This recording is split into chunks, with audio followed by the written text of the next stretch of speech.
Okay, great. So good morning. I'm Brian Kelly. I'm running the first 2 days of thesis reviews here at the University of Maryland School of Architecture, Planning, and Preservation. This morning we have 3 reviews, and this afternoon we'll have 2. We are being broadcast on YouTube and Facebook. So just saying that so that you know you're being broadcast, whatever you say, the world will hear you. Might be frightening. So while you are seated there, you'll notice on the walls behind you, there are things with a QR code. There's a QR code there. This is how you access today's program. And you'll access it on your smartphone or laptop or iPad or whatever you have. And you can That sensor all in the front. Look at things there. Today we have joining us for the reviews a number of distinguished guests. Adam Bresnick, who is key professor, has been with us again this semester. Welcome back home, Adam, an alum of the program. Lawrence Call from Hickok Cole Architects. He is a little bit of a rebound there. Lawrence Connell is with Hickok Cole Architects. He's also an alum of the program. Joining us in a little while will be Brad Grant, we hope, from Howard University. And then later this afternoon, Jenny Ruggieri from the Landscape Architecture program. And then we have Karina Sabakova, who's a design global design for Leo A. Daly Architects. And yes, global. And finally, Michael Salzman, and she's an alum of the program. This is a heavy alum day. So, and Michael Salzman, I'll be talking to you guys about donating all of your salary to the schools so we have better space to. Michael Salisbury, who's with Air St. Gross Architects in Baltimore, a dear friend and a former student here. Chunchi, aka Marco, is with us this morning. He's going to provide an explanation of his thesis. It's located in Riverdale. His committee was comprised of Ronit Eisenbach, myself, and Jack Sullivan. And when we talk, we're going to need to use the microphones for 2 reasons. One, there are people at home watching this and they don't want to miss the action. But 2, the only way we can, as the day progresses, the only way that we can command this space is to be louder than the people upstairs or elsewhere in the building. So this is really important that we use that so we can all hear it. Thank you very much. And Chunchi, it's all yours.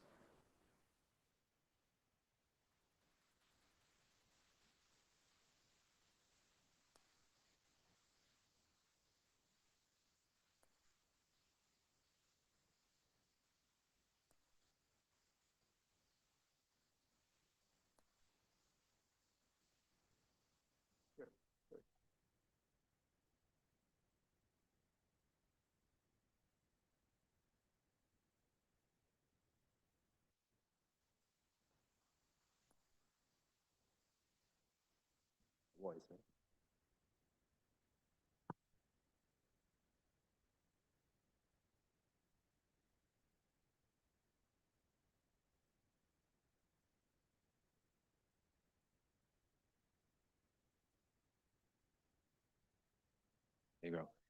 Hello. Good morning. My name is Chunchi. Hello. Today I'm presenting Vibrant Riverdale, Bridging to Communities. First, I would like to thank you, my thesis chair, Professor Eisenberg, Professor Kelly, and my committee member, Professor Jack Sullivan from Landscape Architecture Department. I would like to thank my family and friends.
built environment, creating a big void at the center where people live, leading to a declining businesses, especially after COVID-19 and online shopping era.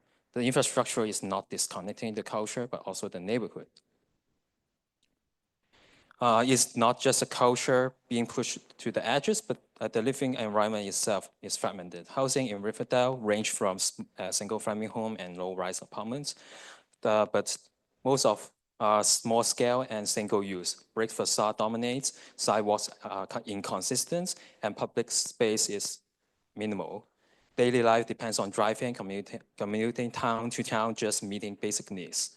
And right near the station, at what should be a central node, lies a massive void and urban gap that separates home and transit and people from each other. Now let's switch focus back to the station area. At the edge of this void, the station is the bridge design. It is elevated nearly 30 feet above from the ground. But thanks to the community pushback, the original wall design was changed to allow an open underpass instead of a wall. Though parts of the wall still remaining on the east side near the forest area. The station is bounded by the intersection between two major roads, Candy Wharf Avenue and also East-West Highway at the north. And also the Riverdale Road in front of the station, forming a Riverdale triangle with consistent heavy traffic there. The bridge is massive, it's spanning 50 feet wide and nearly 600 feet long bridge in this small neighborhood. A pair of staircase and elevators are oriented towards to the highway, to the east Candy Wharf Avenue and also to the east Riverdale Road. But not just, it's not for pedestrian, making it very dangerous and uncomfortable to access the station. At the south of the station, there's another massive concrete infrastructure on ground, which is the Captain John's branch. It is an open air channelized drainage canal that collects runoff eastwards to the Anacostia River. However, this canal cuts through the community as hardened, impermeable open drainage system is deep, valley-like structure, lack of pedestrian access, creating a physical divide within the neighborhood. Moreover, the area frequently experiences flooding, particularly along Candy Wharf Avenue to the west, leading to annual disruption for residents living at lower elevations. South of the canal is the Riverdale Plaza, but reaching it on routes is difficult. There's no pedestrian bridge from the station, and the plaza sits higher than the North Riverdale Road and Purple Line Station area, with more than 30 feet height differences, forming the valley condition to the heights, to the sides. Most of the cultural businesses are hidden, and only the parking lots visible from the street. The asphalt slope drain off, the runoff goes faster to the canal and also drain the public footage away, making many storefronts now vacant, especially after COVID-19. This is what was one built for automotive convenience, now sits mostly empty, detached from both foot traffic and community use. So the site, sorry. The site today is a concrete expanse stretch across the valley, spanning from East-West Highway down and up to Nicholson Street, about 800 feet in length at flat elevation of 50 feet. And from Candy Wharf Avenue to 57th Avenue, reaching all the way uphill to St. Bernard Church, nearly 1,000 feet at elevation from 50 to 90 feet. So, though this 18-acre void disconnections, it's revealed potential. what if we reimagine this place not from as leftover infrastructure, but as a civic heart, a place that bridges neighborhood life and transit, where homes, schools, churches, and markets converge near the Purple Line station, a place that celebrates ecology and public gathering, where a restored, channelized open air drainage becomes a living landscape for water, trees, and people, and a place that supports everyday belongings, where small business thrives and public space become a part of daily routine.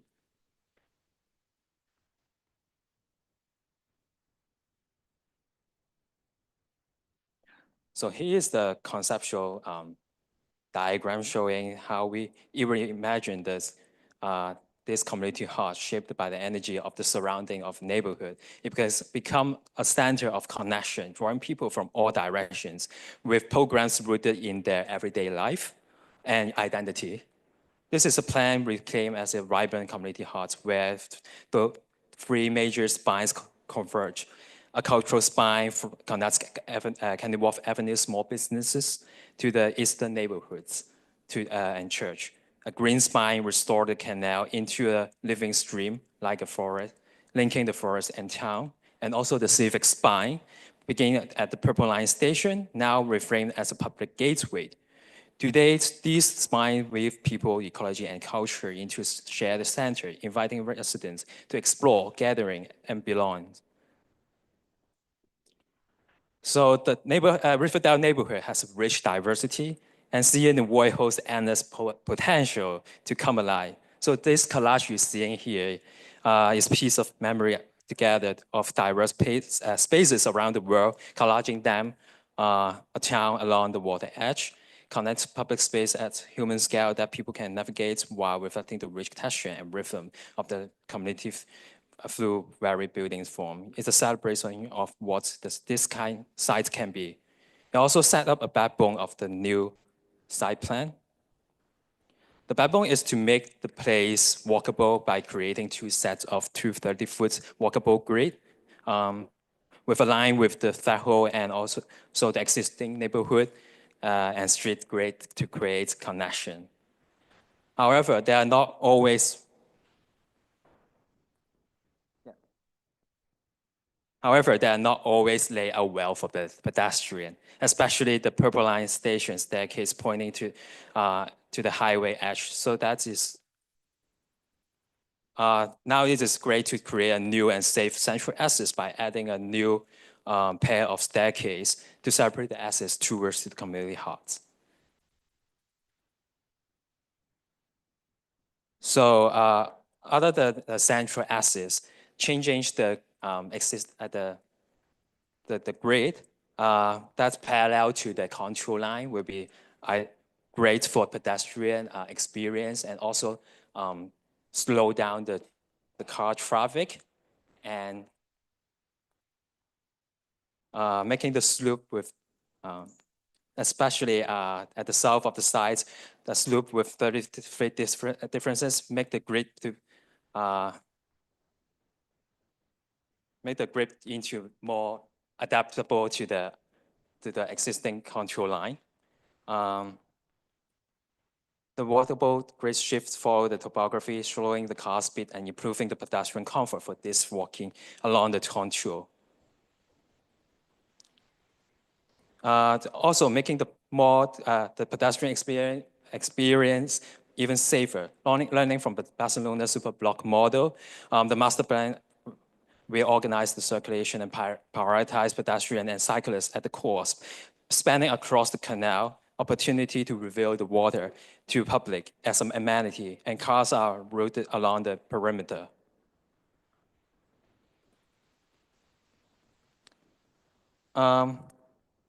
It's also the site will also is a collective of memory of a sense of place, creates layers and connected public realm anchored by the civic heart at the station, and also leading south through the naturalized green corridor along the reimagined Oasis stream, revealing the vibrant cultural landscape of people, street, and public life, nature for each spine and area, and also it lays out the program. So those memory helps to define the program with scales of space and public life and build and refine the people memory to home. So now we have the Civic Center, now called the Ripple Plaza, a large T-shaped plaza for multifunctional outdoor rooms and gateway to the public and residents, bring people to safer center and leading to the next plaza, public space, Riverdale Oasis. This is a east-west green spine connecting the neighborhood. It also holds different programs in it, especially the Echo Plaza. It is where the active community heart celebrating the culture and natural elements with stream and greenery. We also have the hillside market sitting at the edge of the water line, the stream. The hillside Market Street become a small business district, recalling the intimacy lost in car-dominated suburbia, with a path leading towards this landmark St. Bernard Church. And next, we have towards to the east, we have the Oasis Wellness Farm, where located closer to the scarred and calm space near the forest land, shaping the moments of pause in the neighborhood for daily rejuvenation. And here is a simplified diagram to show how all these spaces are connected. Next, we're looking at the building. I proposed it mostly for a mixed-use building. Near the station will be a civic plaza. That's anchored with a community center combined with ground floor, food hall, and also the flexible basketball field. Towards the south, a small-scale live building divides the hillside market district, creating an intimate, walkable landscape for everyday culture and commercial activity. At the eastern edge, the Oasis Wellness area features mixed-use apartments and care service organized around at a semi-open courtyard, designed as a natural spaces for communal rejuvenation and communal connection. Now let's look at the site plan, how it's connected to the neighborhood, and how it's connected to the broader neighborhood. And this is the arrow wheel of today's site, and this is the reimagination of the new master plan design in terms.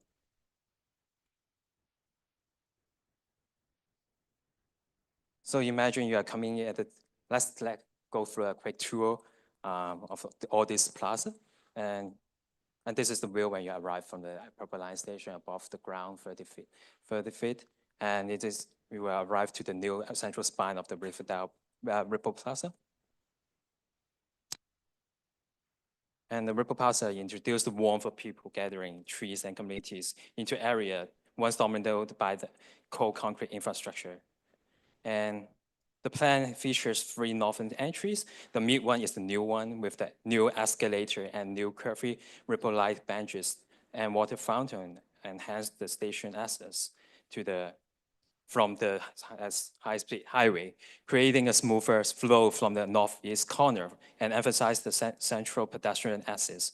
Moving along to central axis, the plaza shaded by the tall trees and framed by community center and ground level food hall of mixed use, defining the flexible open space ready to host markets, festival, and everyday gathering.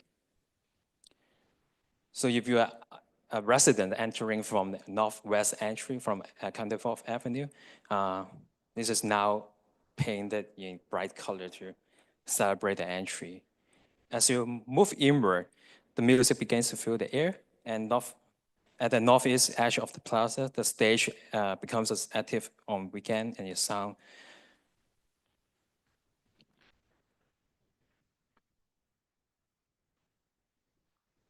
Shifting to the opposite corner, the original entrance from East-West Highway has been softened, and curvy fountain now frame the gathering area, while a small corridor replaced the sharp turn from the station staircase, guiding movements to ease the flow.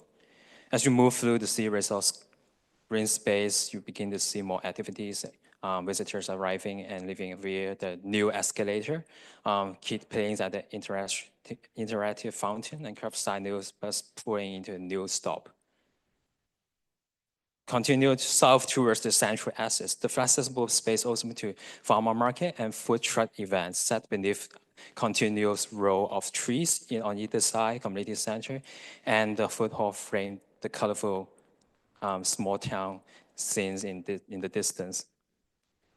At community center, the wooden porch painted and shadow casting with energizing earth tone light frame surround the indoor basketball field and support both sport and civic life. Now we are reaching the end of the Ripple Plaza, a new kind of landscape coming into view. This is a linear park begins here, Riverdale Oasis, gently guiding you from the busy outer world to a more intimate community heart. Let's take a closer look to the plan. From west to east, the Oasis transition from the vibrant active near the Kenilworth Avenue to quieter contemplative character as it near the eastern residential neighborhood. It is a shared trail follow the stream curves, weaving together moments of kid play, outdoor performance, small business storefronts, and also the Upper Hill small business district. This is the entry, the origin. So the original Riverdale Road is now transformed into a new pedestrian west entry from Kenilworth Avenue. It completes the broken existing street edge, and it now welcome you front with rain garden and back with small townscape behind. And as you head east, you will come to the first pedestrian bridge that marks the original location of the old concrete drainage channel. It's now being reimagined as a living waterway. It's not Riverdale Oasis, both banks are now terraces at the same level. And the Ripple Plaza, you can now calmly cross the stream to the kids' play area. And it's right in front of the live work housing, so parents can enjoy the meal while watching their kids. Now when you follow the sound of the stream, and now you're reaching to the Echo Plaza and Hillside Market. The theater is a pocket park for public amphitheater for everyday gathering and ritual community performance. It celebrates, it connects to the trail, the trail on the stream level, and also bringing you up to the hillside level that connects to the church nearby. And it also transformed the Riverdale Plaza. And looking out to the new Oasis stream is now widened. Stream edges are activated by more software and organic edges, wetland plants, edge shapes, changes the water and linger filtered, activated for people and sit and gathering along. And the live work area is also a space for small businesses to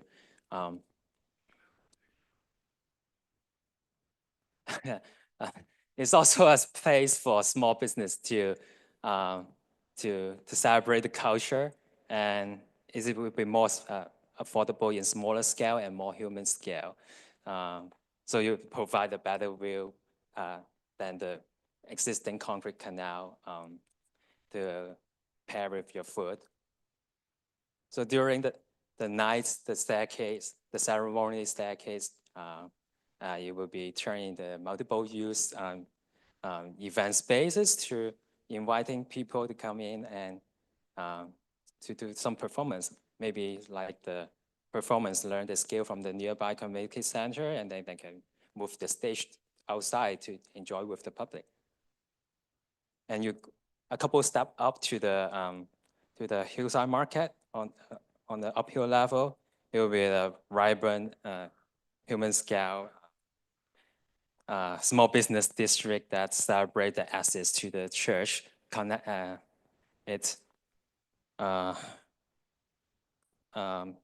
yeah, it's like,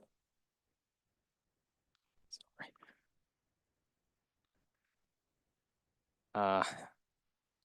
So restaurants built in the street, and there's more public life, like the guitarists play, the a couple besides the dancing, and planters made by the local artists in the lines that walk. In fact, the Oasis stream is part of the larger integrated greenway infrastructure network designed for this valley. The master plan alternates the street grid to form the terrace that follow the natural contour line, slowing and capturing the runoff from both the southern hillside neighborhood and the proposed protected forest land.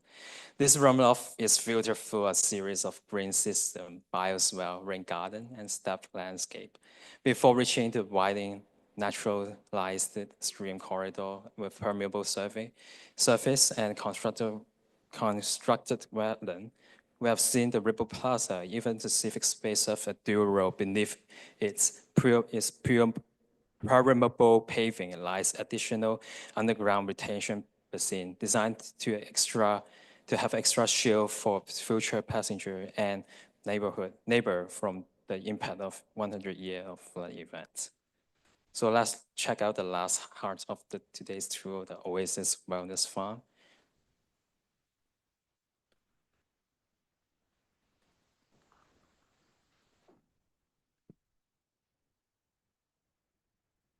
So after all the vibrant events happening in the active district and area, so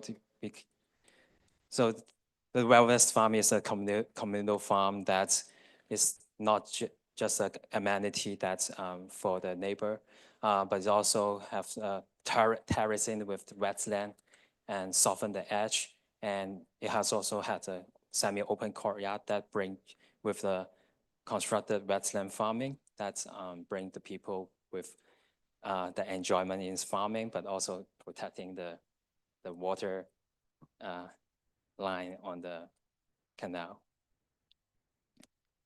So the master plan is not just only bridging the land, it's about bridging the relationships between people, between neighborhoods, and between the past and future. The space take what's once just a parking lot and neglected stream and giving meaning. Ripple Plaza, Riverdale Oasis, Echo Plaza, Hillside Market, and Oasis Wellness Farm aren't just new parks and pathway. They meant to become a backdrop of our collective experience of people daily life. They give it back to the community and not just pass through, but together to share, to build a new memories together. But I'm weaving the physical and social thread of the diverse community to come join together. We can make a more connected, resilient, and vibrant without that park. Marco, thank you so very much. Very complete explanation, but I no doubt these folks in the front row Yes. are going to have questions and comments. And just as a reminder that anybody that wants to ask a question, my name is Phil Donahue. I'll pass the microphone to you, but you have to ask your question into the microphone so the folks at home can hear your question. Well, yeah, I'm going to jump right in. I just want to applaud you for taking on a project of this scope. When I did my thesis, I did a building. But given, it's really important right now to understand these very diverse communities and how design can really bring them all together. So I really just want to applaud you on that. And when I look at every 3D image, I know there were hundreds of hours of thought behind just one printed image. So I can see the work that's there. So I want to applaud you again on the coverage of what you did here. I'm jealous that we don't get to print on paper very much anymore. We try, like we are talking here, we try not to. So it's really wonderful to see all this great wallpaper. Couple little small things, which may be big things, and I'm just wrapping my heads around this. You sort of showed it in your slide. I think as you show this to people when you move on, because you should share this with whoever you talk to, I would love to see a ground floor that shows how these buildings interact with these great spaces on the outside. And I know you touched with it with some diagrams, But I think what the wonderful thing about this public-private kind of project you did is how the ground floor interacts. So it would be wonderful to see that same drawing with, in plan, with how they interact with all these amazing diverse public spaces that you created. Because there's quite a diversity of it. But otherwise, I'm going to pass it on because I could just go on forever. I really think this is, again, more than anything, I appreciate all the issues that you tackled with this project. So. I will echo what was just said. You're venturing into the world of practice very audaciously. This is quite a scope of work, quite a lot of brilliant ideas that will be a catalyst for what is to happen. So I will encourage you to never lose that daring feature in what a designer needs to be. I will share a few ideas that might help you in this process, because placemaking is vibrant, it's vital for everything that we do right now, and it's something that is crucial for how we reshape our cities. And that will help you in this process. So you said two things that really are so key for successful placemaking. Discovering the ritual of everyday life was one, and the architecture being the backdrop of memories, and that is really critical.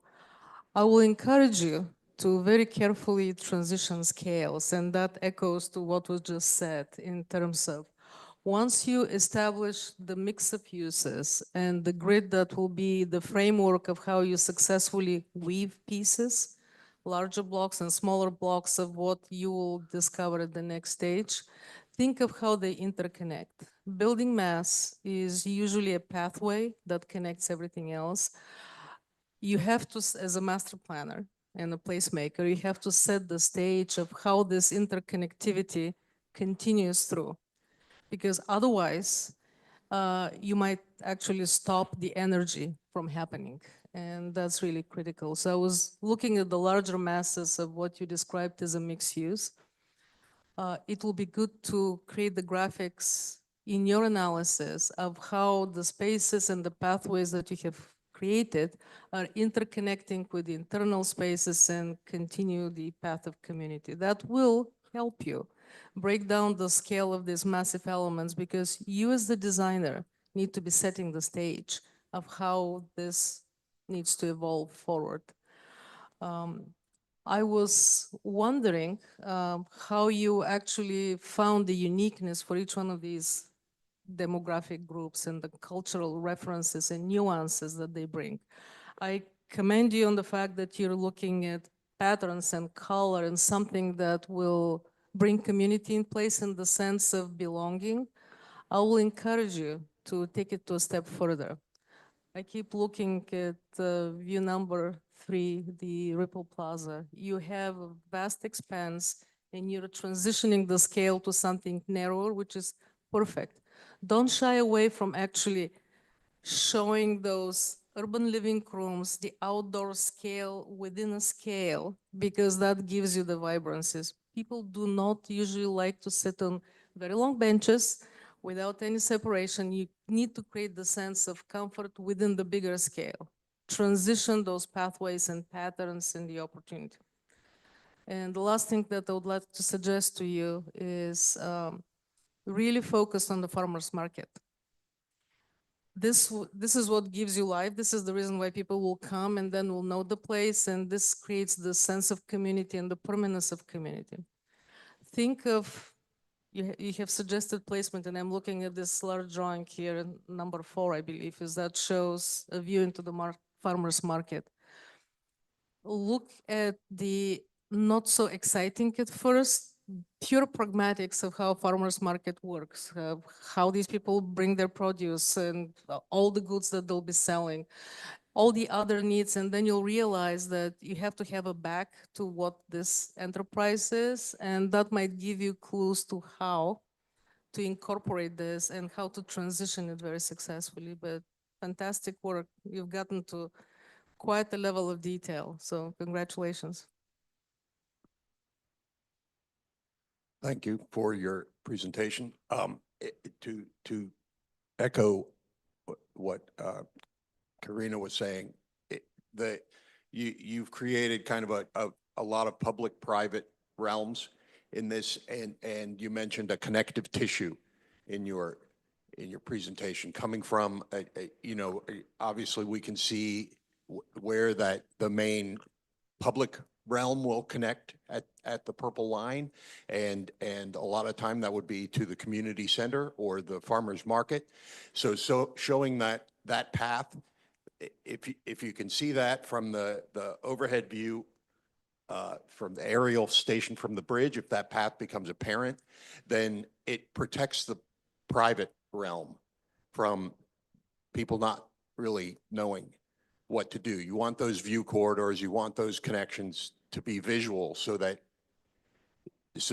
those public connections can be made easily. There's I suppose you probably looked at Frederick, Maryland when you were doing this, and involving a waterway, a natural element as a key element in a concrete culvert.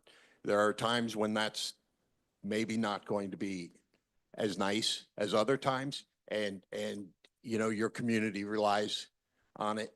So I noticed that it kind of you have kind of an Olmstedian idea of finding the bridges, right? You come out of the public purple line and look across, and you don't see that connection to the bridge. You have to find those connections, which is fine. It's an attitude, right? To kind of come and then find that bridge to the side. So it's just making those public connections and those view corridors, I think, is important.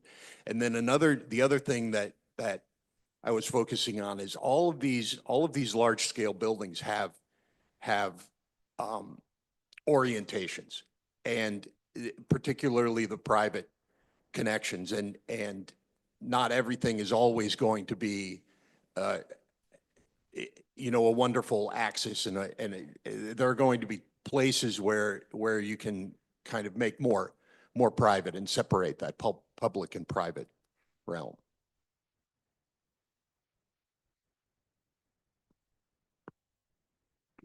Thank you very much. Really enjoyed the comments of my colleagues. I think it's a very ambitious project, and there's many things I think are very persuasive and interesting. I have a couple of questions that I think you would need to address. One is sort of the crank that you produce between the waterway and the existing waterway. So there's a moment where the geometries don't line up. That concerns me. I'm trying to be critical in a constructive way.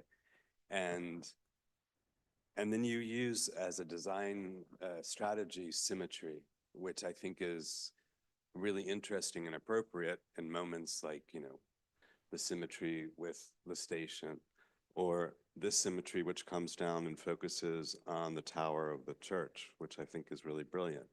But then when we go this way, this symmetry is a knee-jerk symmetry and doesn't recognize the tower as it should. So I think the project is really ambitious and huge, and I think you really were able to control almost all the issues, but I think you need fine tuning. And I think that's, I really liked Karina's comment about scale and about how do you get to that other scale. I also think the graphics don't help one read the project. I think you should use color in a much more sparing way, where it's all sepia or black and white, and you use color to tell us the specific points of the project. And there are points of the project which I think are architectural moments, which the bridges. I'm glad, I'm sorry, your name.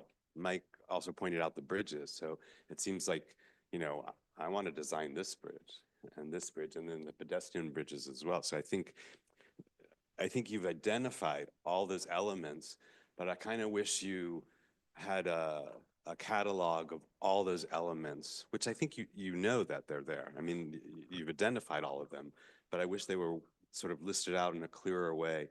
And I think if you'd used color to do that, like, strategize, or the strategies which you've used, I think are the correct ones. And I think you need to move to that other level. And the other question I had was runoff, like how you control the runoff. And I think there was a slide about that I didn't quite see very well.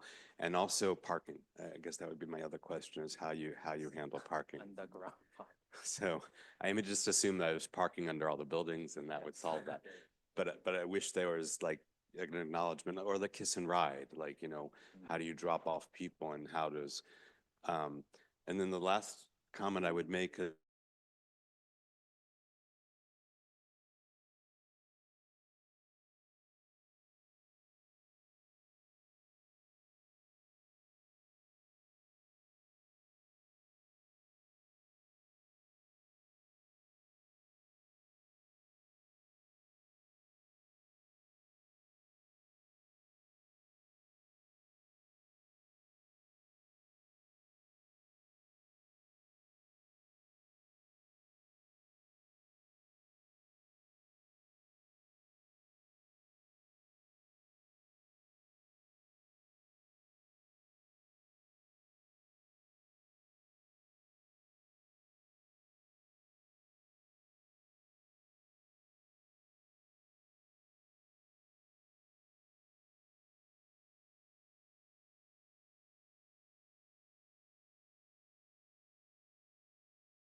Sure.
Marco, congratulations. Marco and I have been working together for a while. He was a senior in the creative placemaking studio in 2020, I think. It was during COVID. Make that maps again. It was during COVID. So anyhow, we'll have to think about, but I think it was the semester where COVID started. Yes, it is. And then we were working in Riverdale at the time. And one of the things that we were asked to think about is how to support the local restaurants and businesses that were really struggling. And that studio, that map is from the studio, started thinking about the idea of traveling without traveling, that you could go to this community and through eating and through going to the stores, basically visit all over the world.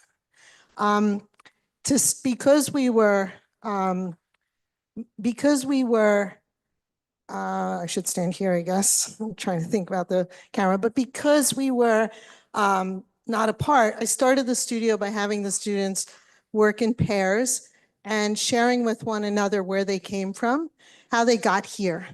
And by chance, Marco was matched with a student who had come from Iran, and Marco is from Hong Kong. And those two students and their parents, but for Marco it was himself, made the choice to leave their countries for political reasons. And so they were both it was a really beautiful match.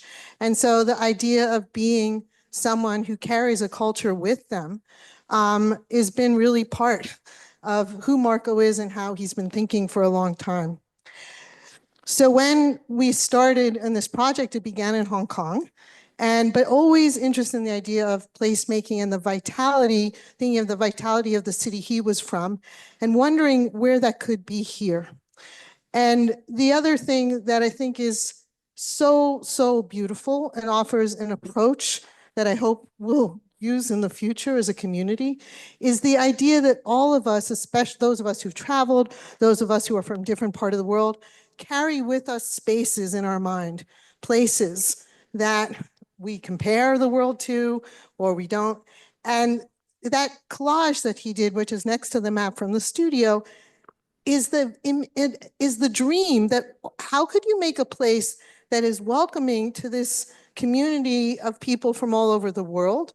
And could you start with the spaces that are in their minds and create a site plan that takes those spaces and puts them together, but not in a Disney way or in a postmodern way, but ultimately starting to think of the character of the spaces, the character of a street, a small street like this that has businesses that activate the street, a larger plaza where people come together, spaces that are typologically similar, but then also might be differ in their character in different places, the space before a church. This is an incredibly difficult site. I went to visit it again the other day, and I was just struck when you're at the top of the hill here, think around here maybe, you're at the same height as the top of the metro. And it's ginormous also. And the metro has been designed with stairs that go down. It's taller than from the ceiling probably in two directions, nothing towards the center. And if you look at the current master plans for this site, there is no public space really being planned. And so, Marco, what I so appreciate about this journey together is your insistence on this being a place for people to come together, for this being a place, especially at this time. I should say also Marco was a TA with me for a creative placemaking studio in Wilmer's Park. And that centering that, and it is, I want to just congratulate you. I want to thank also Jack Sullivan, Jack joining the team. There was a point with landscape architecture, I'm like, whoa, I'm way out of my realm here. Jack, you've made an incredible contribution. Jamie along the way, Brian, Mohammed, you've learned from so many people, and I'm just so proud to see you here today. Congratulations, Marco. Congratulations. We're going to take about 5 or so minutes. There's coffee over in this direction. We have to flip these panels around. There's restrooms down in that direction, women's on that side, men's on that side if you need it. And we'll be back in about 5 to 10 minutes, whatever it takes to flip these panels.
Ladies and gentlemen, those having business, come back to the center court.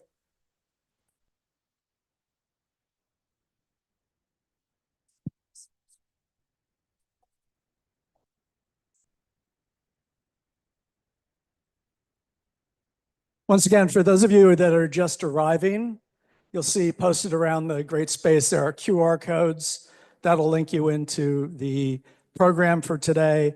There are links to all of our guests, so you'll know who they are and what their backgrounds are. Today, our second contestant here is David Fischetti.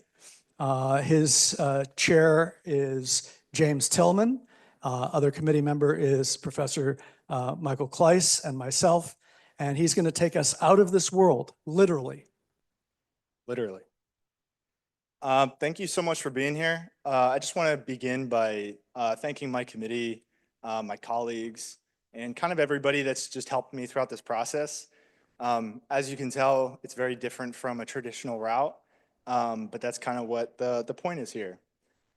So welcome on the journey to Neo-Future. This thesis is working to really envision the transformation of the human environment through the lens of space architecture.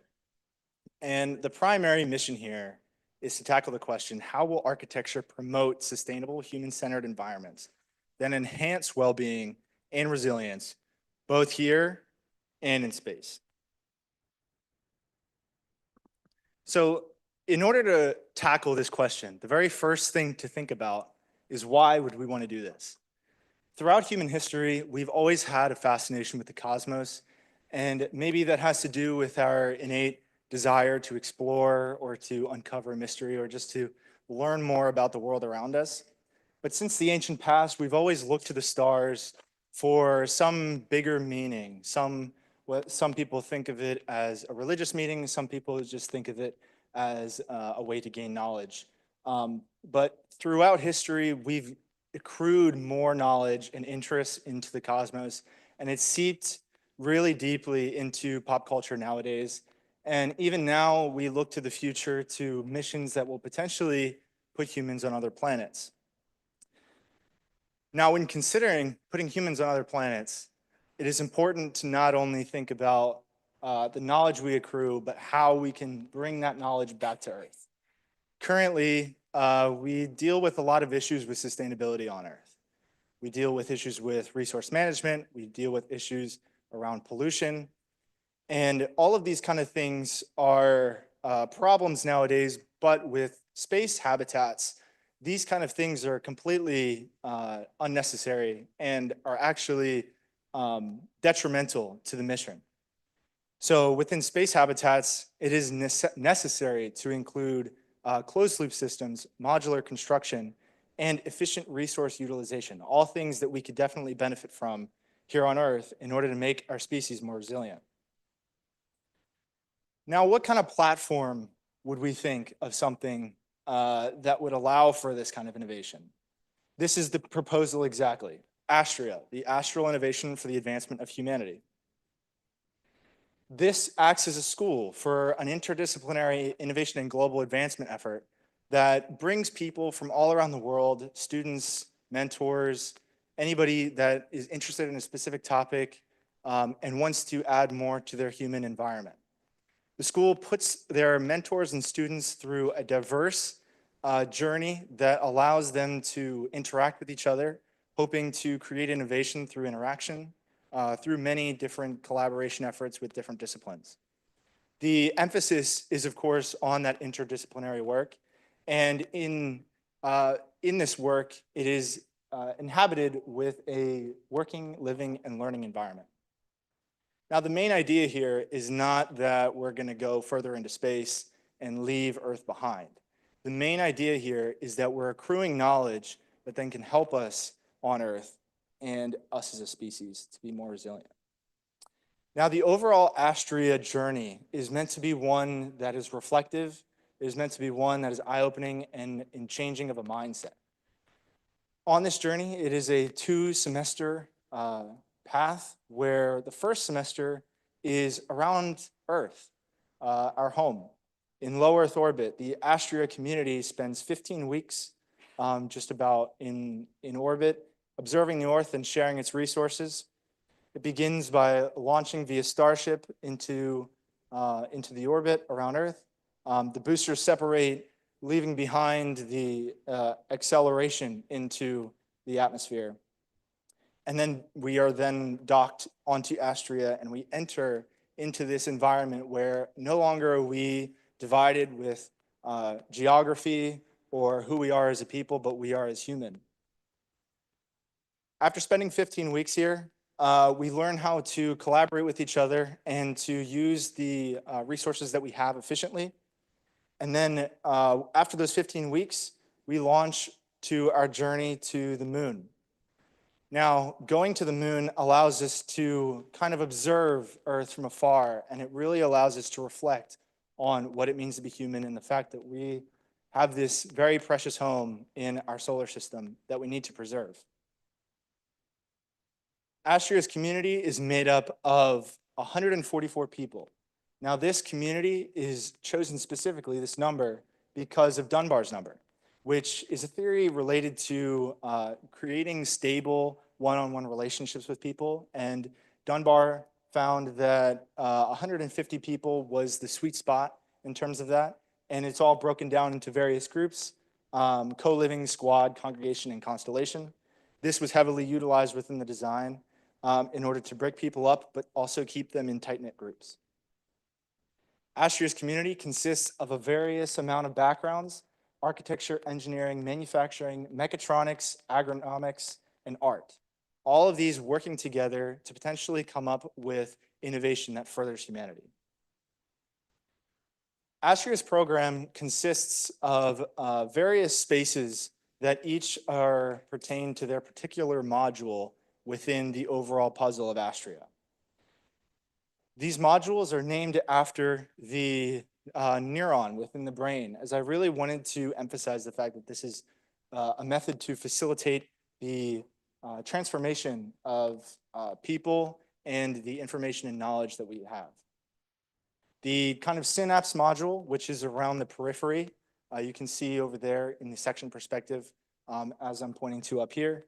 But around the periphery are these oval-like shapes called the synapse module. These contain living units, learning and collaboration areas, a communal courtyard, and an innovation exhibit.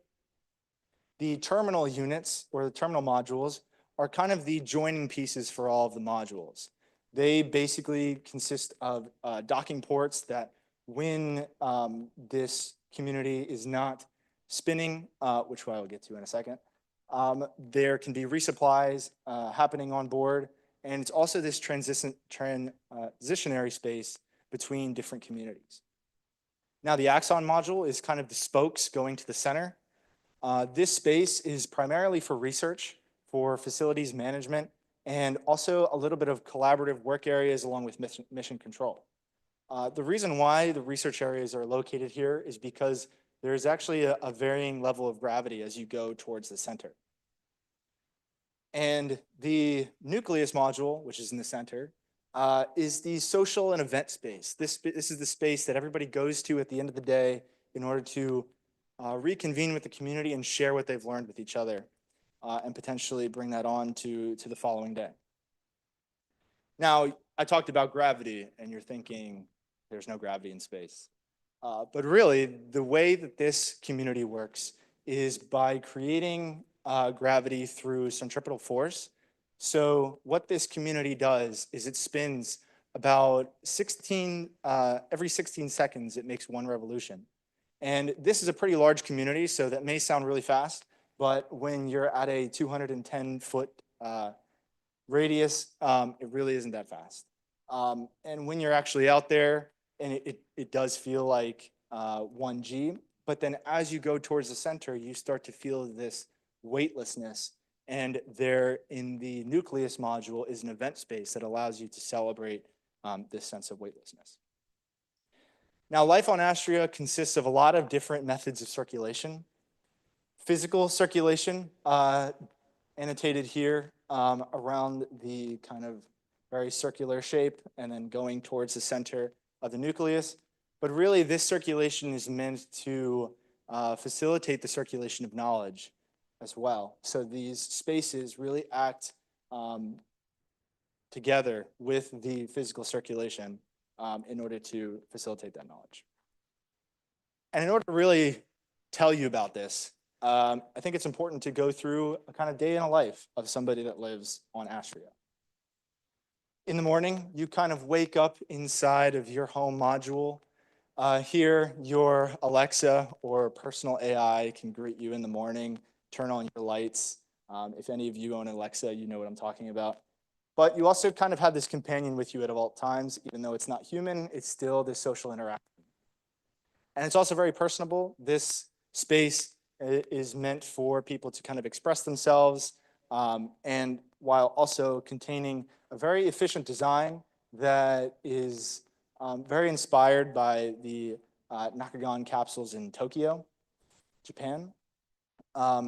Through this kind of layout, you can see the very condensed bathroom design, allowing for maximal circulation space throughout, a very large bed, and cabinets for any type of personal storage that you may have. Within this module, it contains a system that circulates air and water, all coming from you. So on space stations, it's very important to understand that they are closed loop systems, meaning there is no water or air coming to you. Everything on board is on board with you, and you need to be able to recycle that in order to keep living there. So this home module really emphasizes that by allowing for this circulation of air and water to happen on a very personal level. When we look deeper into the home module, we can kind of see the layout here, how one could circulate around, how you have plenty of open space. And there are actually two types of modules existing within the kind of living area.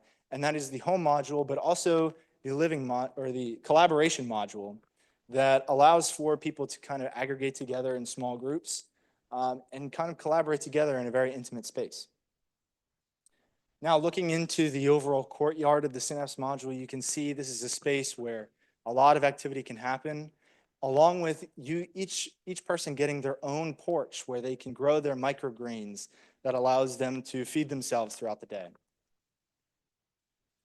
This Synapse module acts the same way as the home module, circulating its own air and water, and it's all encapsulated within this exoskeleton structure, protecting you from the exterior environment. This exterior environment is very harsh, as you know. There is a lot of micrometeoroids to be aware of, radiation, and varying degrees of extreme temperature. When we go over here and look at this in depth, we can see how these panels are situated around the structural core, protecting everybody from the radiation, micrometeors, and extreme temperatures, allowing for any type of buffer to happen if a micrometeor was to hit.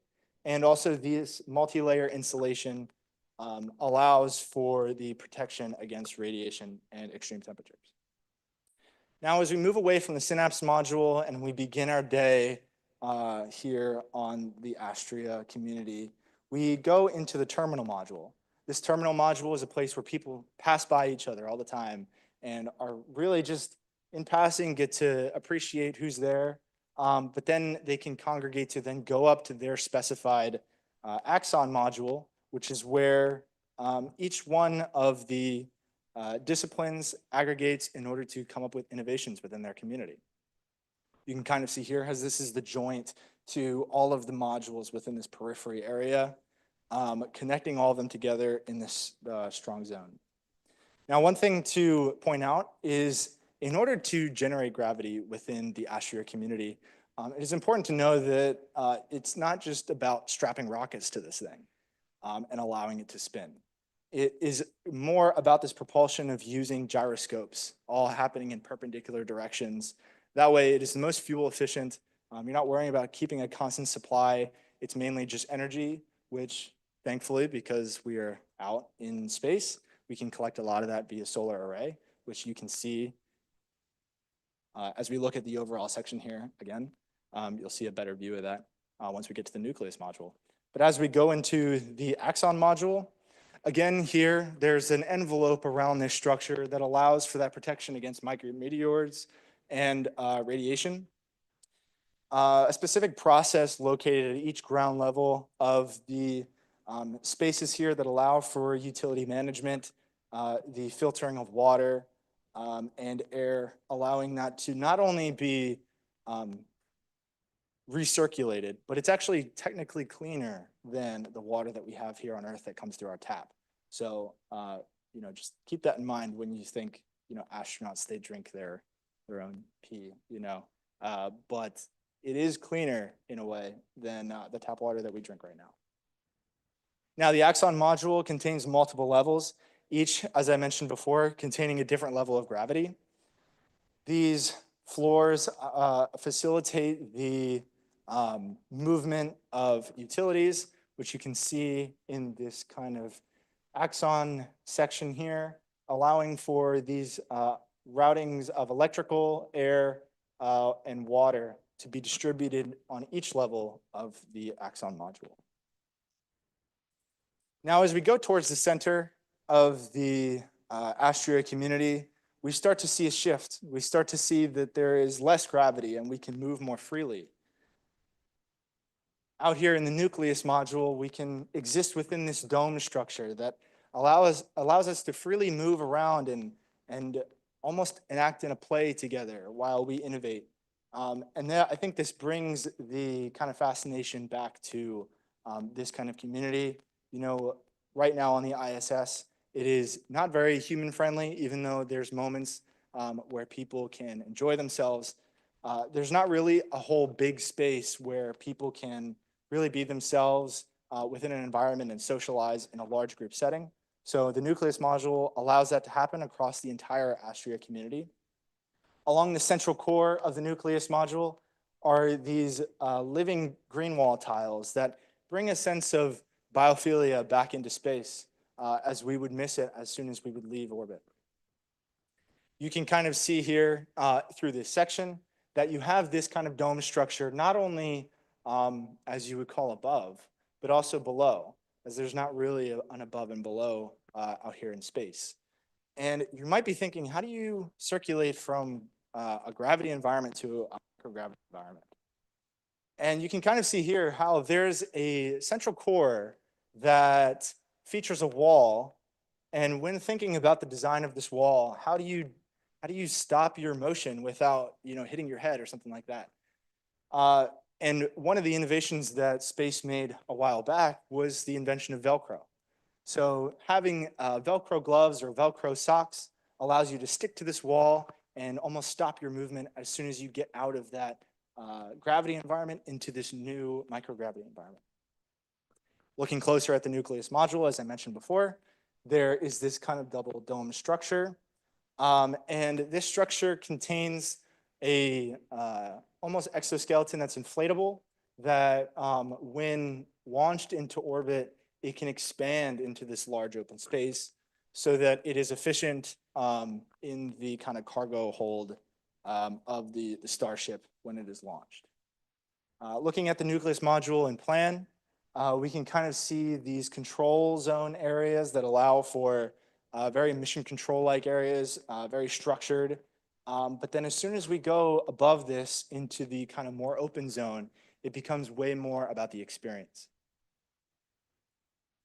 Looking at the nucleus module structurally, we can see it exists along this central spine. And this central spine can act as another method of circulation with other spacecraft that decide to dock here. As I mentioned before, this kind of dome structure consists of a membrane that has an inflatable structure around it. And so these panels that exist along that membrane are inflated as this module is in use. Now, how would we assemble something like this? Well, currently, the way things are, the assembly process would be a lot more expensive if we were to launch everything from Earth. So now that we have this Astrea around, or this idea of Astrea around lunar orbit, we should utilize our moon as it has less of a gravity and no atmosphere. So launching things into space is far less expensive. And there's already moments of innovation that are happening on the lunar surface, such as the proposed lunar settlement by Foster's and Partners.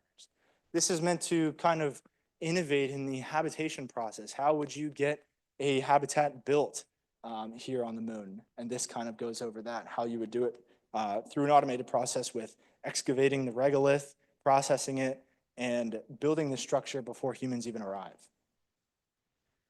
Another proposal by the firm Icon is proposing more infrastructure and manufacturing to the moon. So not just habitation, but also, you know, are we gonna have roads there? Are we gonna have facilities there that allow us to build more things? And yeah, so this is being innovated right now and thought about to have these 3D printing structures that allow us to utilize the resources that are on the moon, such as the various metals that exist within the soil, that can then be built into these structures that we can live in that protect us against the harsh environment. Now, once these modules are assembled via this process that I apologize, you probably would need to come up here to kind of see these little vignettes of just potential ideas of how these things could be constructed via 3D printing, processing the regolith, and also with human collaboration with the machines to allow for the construction of these modules that are then launched into space, not only in orbit around the moon, but also around the Earth. Now, when we think about how this can be enacted, it's also acting as a framework for the future. You know, when we want to explore further to Mars, as we talk about a lot now, there needs to be some type of framework to go off of, and this would be building on that framework that would allow for that to even happen in the first place, and potentially even further if humans decide to go. In conclusion, this thesis is not about let's avoid Earth, let's avoid our problems. It is about coming together, coming up with sustainable solutions, and seeing that space can really act as an avenue for our innovations and also our collaborations as a human species. And thank you so much. I appreciate your time, and I look forward to your feedback. Thank you, David. The implements of critique. There we go. Okay, I'm going to start off. Thanks. Thank you very much for your presentation. I do want to say right off the bat that when I went through this process with my colleagues, one of the things that we commended some of our fellows is picking a site that the advisors hadn't been to before, so that we had control to expand our site to what we need it to be. So you've done that to an nth degree. But I do think that, you know, part of what I feel architecture is creating spaces of delight. I see a little bit of that in some of the nucleus places, but a lot of this obviously becomes about utilitarian compactness. You know, it doesn't create those necessarily those areas of delight that architecture really should be. But other than that, I mean, obviously I would want to do this, but it's you know, it's a very large format for the number of people that are accommodated here, obviously. And so I go back to the question of the thesis of sustainability and creating a place that is furthering that idea of how we can be more sustainable with creating something that is very large for 150 people and or 144 people, whatever that would be in those 12 units. So it's just if you could talk about what the sustainability factor is.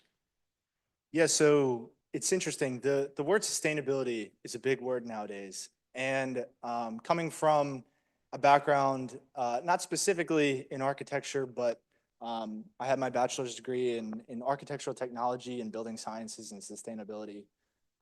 And one of the big things is sustainability isn't one thing.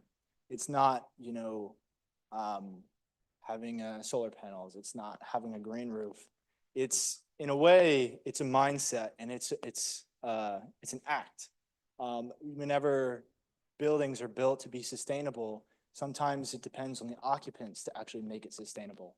And I think that what this is doing, while yes, it's a big investment upfront, it is working to shift that mindset to something that is more really sustainable, that can be pushed back to earth and spread and hopefully shared by many to come here and not just be experienced by the few. Well, I want to applaud you for not staying earthbound. We architects and designers always have to solve puzzles and explore. So this is commendable. I truly appreciate your understanding of structure, the analytical approach, and everything that you bring to a conversation. And by the way, you're an accomplished speaker. That happens usually a few years after you leave school. So kudos to that. I would like to highlight a few things. As a designer, you have done something that is truly important. Understand the science behind prototypes and processes, which usually is the exploration that needs to happen. I will encourage you to go beyond the analytical understanding and the sequencing of every single process that you would like to tackle, not only in this particular typology, but in any typology for that matter, and to echo the making space and the creating of environments. You have done quite a lot in that research. Think about the multifunctionality of every single element, every single surface. Think of architecture differently, because no matter what is, you create architecture, and architecture is that environment that keeps you around.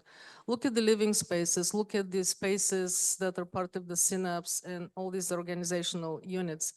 Think of architecture as something that you can project. You can use technology, not just by whatever is the AI module that wakes you up. Think of what you can project, what you can learn, how you can absorb knowledge and transfer knowledge to others that are part of this community. And as an architect, illustrate that within your graphics. To take it to the graphics level, use graphics to the essence of the prototype that you have chosen, the synapses. Don't stay bound in boxes when you display your work. You can sift through, you can invade other spaces because you create your own limits. Don't limit yourself in how you express your work and how you tell a story, because all this is telling a story, and that has to be powerful on every single level. I will encourage you, when you create these environments, take what you know and think of how will be impossible to do, and then you'll arrive backwards to where you need to be. You're using prototypes of things that you have seen and you have experienced. There is much more to that. Challenge yourself, and then you'll create an environment that is much richer. Think of furniture that is not just the standard piece that you'll find, but it's modular and it's multi-use. I will encourage you to analyze other types of solitude, like sailing. It is a solitude with a very small piece of real estate that you can inhabit, and there is nobody to help you for a very long time. So every single surface, every single module, every single component is vital to what you do. So it has to be limitless in how it can be used, and that will give you ideas. But uh, sharing from a personal experience, I had 2 opportunities of this kind, and that's how I learned to stay back into architecture after all the analysis. One was a master plan for McMurdo in Antarctica, and the other one is a village in Texas that explores the next stage of going up to Mars and advance of typology. But don't ever forget the essence of what you do. Architecture is about designing environments regardless of where they are. Thank you so much. Yeah, I actually think this is really challenging to talk about. I think you got me on their opening comments about the challenge here through design of trying to find, to really explore, in this case, the idea of how do we live more sustainably, more resiliently. I think you said sustainable is a broad term, and I agree. It means a lot of different things. And doing it through the idea of through design in space, outer space, is a really, really challenging one, and it's great. You said the word that I was thinking. I want to see through the presentation the story behind it. You've got the technical aspects of this, and it's represented fairly clearly through this. But then I think as a designer, it's okay to dream. And to really, like some of these little tiny vignettes, that's where the design would want to push through and really be aspirational and just dream about it. Because then I think through that you could explore and then show in vignettes about how people would live in a place like this. Because right now I think is this the beginning or the end of that exploration, right? Is this facility meant to start that exploration, or is this a result of that exploration? And to me, this is just the beginning of that exploration and what I see, right? Because when I look at that module, sure, we know pods or what people are going to do. What's the outcome of that? So I thought in your explanation, you were going to show us the outcome of that. And right now, this is the beginning, which is fine, right? This is the beginning of that because we don't know. We don't know what the outcome is going to be. Visually and from a design standpoint, it's hard to talk about. I think I could ask structurally a lot of, I'm not sure why the main pod here, that's the larger piece, is the shape the way it's shaped. It looks very symmetrical, but when I think centrifugally, it wouldn't be shaped that way. So there's some things I think about how something growing organically with no gravity, is it really going to be shaped like this? Round, yes. But it's boy, there's a lot to talk about. So. But no, I love outer space. I love Arthur C. Clarke. I think Rendezvous with Rama is one of the greatest books ever written about marrying real science with fantasy. And I applaud you for tackling this. Thank you. Thank you. Actually, I wanted to ask, what is all the negative space around the modules? Like, what is all that empty? This space? No, the interstitial space between the pods. Oh, between these. Yeah. Yeah, that's just the structural elements holding the pods up.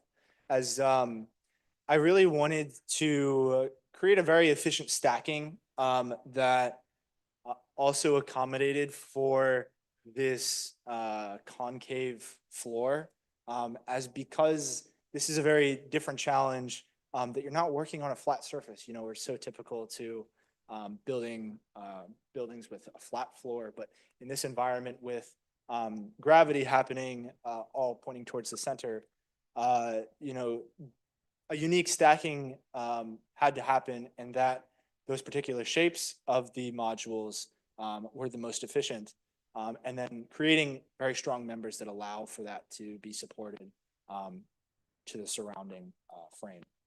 That's basically what they're like. I agree with my colleagues. I think there's it's a great starting point to discuss a lot of things. I would like to point out my credentials to talk about it. My father actually designed the one of the moon buggies and worked for NASA. So I kind of feel like there's a, sorry. So I was gonna say my father worked Yeah. for NASA and designed like the moon buggy and designed other things for the lunar launch. So, and then actually I had a MLI satellite installation company in Spain for about 5 years before we went bust. And there are satellites in the sky with our MLI installation. So, I mean, I kind of wonder, like you're pointing out the MLI installation, but what's happening on the other facades? Like, how does light get into these modules, and how are you? You know, you've talked about things that I know, like MLI, but I don't know like what the other things are. And then if we go back to architecture, so the trouble with a MAPP building, you know, and we've all worked in or been in hospitals or MAPP buildings, how do you find your way? Like, how do you path find? And so as an architect, I would like to see how you call out so that I know that I'm in my module and not in, you know, Brian Kelly's module, and how do I know where I am in this, you know, panoptic structure? So, I mean, I think there's architectural moments that should be developed.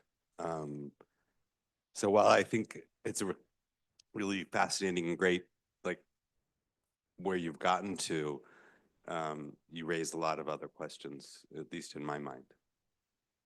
And then the one other thing I would say is, I think you also would need to study the human body, so that you're showing a staircase. But I think I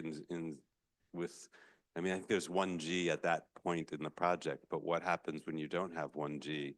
Does the stair need to be, you know, does the riser need to be the size of a riser? Like, yeah, so I wonder, like, I feel like there's lots of questions that you've pointed out, but I'm not sure that all the answers are there yet.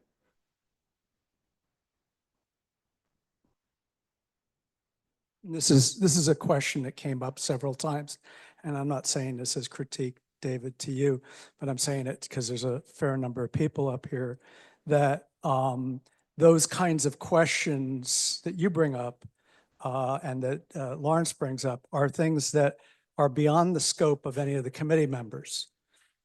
I know Jamie Tillman. He's not an expert on any of this. He may think he is because he has a lot of Instagram sites that I share that are aerospace sites and train sites and technology sites, but we're not the experts on this. We're experts on architecture, and architecture is on the ground. And the unique thing, and Adam, you touch on this, and for those of you that are going to do future theses, if you want to do something off the beaten track, you really need to get somebody that is an expert in this to participate closely with you, that would have been sitting here today as either a committee member from aerospace or somebody from NASA Goddard, or somebody that was a mentor, and they would be here throughout the whole process. So I'm saying this not so much for you, because we've talked about this a couple of times, but that is really an important thing when you go off of the beaten track, that there's somebody there that can act as the check and the balance in that. Were there others? There possibly are other experts. I think Pixar studios would be a good mentor for this. And they oftentimes come up with imaginary situations and stories that ultimately can become realized. And I think that's what you're doing. You're imagining this really incredible story that, you know, eventually could possibly be realized. I really enjoyed your designing of the curriculum, right? That you started out with designing of the curriculum, and I thought that was an important design process. It didn't result necessarily in structures and systems and so on, but it really talked about how people are educated or can be educated. I had questions about who are these people, or, you know, women, men, old, young, what are the kind of demographics or the qualities of the folks that you're planning to embark on this adventure. I also think that this was a hard project to describe solely by drawings. I wish there was a model. I wish there was some kind of three-dimensional something that I could hold, touch, or look into as a way to describe your architecture here, because I think the drawings don't quite do that and may even do you a disservice. You have several drawings that are repetitive, I think. I haven't really gotten close up, and so I wish perhaps there were more three-dimensional drawings, not so many two-dimensional orthographic drawings, because this is a new kind of imagined project. You would have to imagine a way to describe it architecturally. And I like your perspectives, your interior, that helps to describe the feelings that one might have in this space. Although, you know, now I put on my technical hat, it looks like you're very generous with a lot of space and things, and efficiency is always important in these kind of situations. But I also am intrigued with the contrast of this highly efficient structural device and the loosey-goosey nature of human interaction, right? And how do you, negotiate those two? And then lastly, I guess the question I had is perhaps this main social space that you described in the center as, if I have it right, as the place that doesn't have gravity or has the least amount of gravity. Correct. I was thinking perhaps that should be reversed. Maybe my individual component, I can have no gravity. And when I want to interact with people and really have a social connection, maybe gravity is important to that. And maybe you might want to reverse that kind of logic there. Well, having a down-to-earth conversation, not having your hair fly all over the place. Yeah, exactly.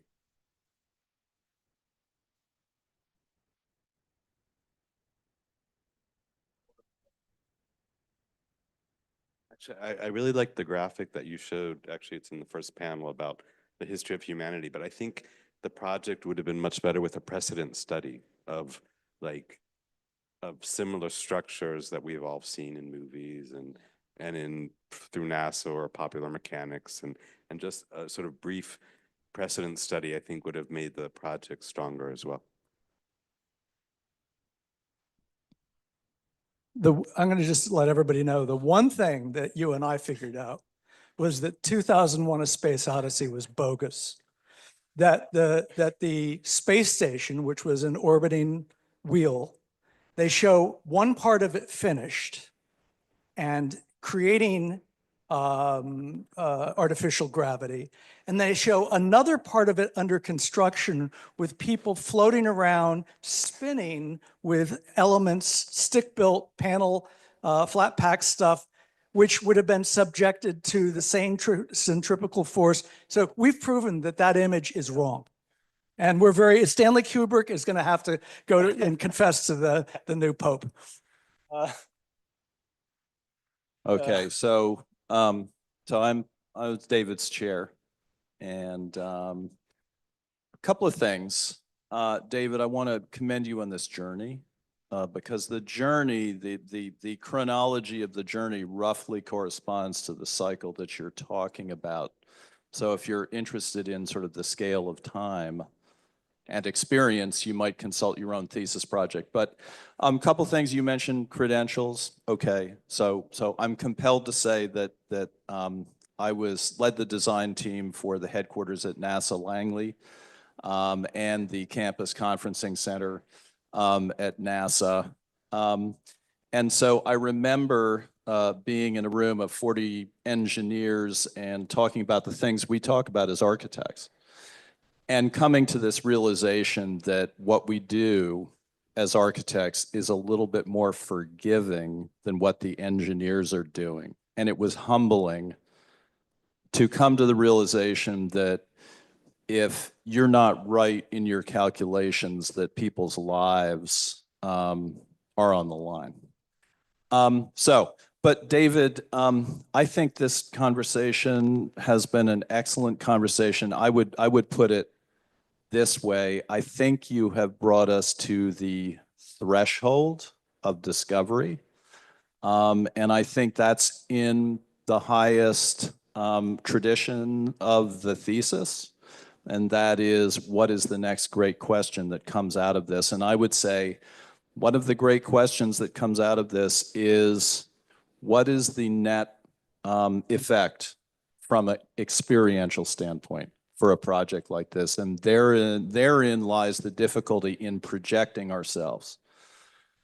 There again, projecting ourselves is part of the thesis project, and we have to get to the future before we experience it. And I really want to commend the spirit with which you've engaged this project. I would work on your perspectives. I really enjoyed seeing them up here on the screen. I think there's a lot more potential there. But I also want to commend you on the technical aspects, because we spent a lot of time talking about that and documenting it. And I think that you brought the project to a certain level where you weren't inviting 10,000 questions about the technical aspects and more about, okay, what is the net experiential effect of this? So it's been a great journey. Thank you for letting me be a part of that journey. I really enjoyed it, and I look forward to seeing what you do in the future. Thank you. Thank you so much. I appreciate it. Thank you. I am told that the countdown has been held here at Mission Control because the next project is still in process being printed. So we are anticipating a start at 11:30, which will mean a shorter frame of lunch for faculty and guests. It will be then, lunch will be a half hour versus an hour in duration. If you don't mind, relax, to discuss amongst yourselves. Look at your clock right now. Be here at 11:30. If we don't go at 11:30, there really isn't much option for us beyond that. So we'll just go upstairs and commiserate in the faculty conference room. Okay? Very well. Thank you. 11:30.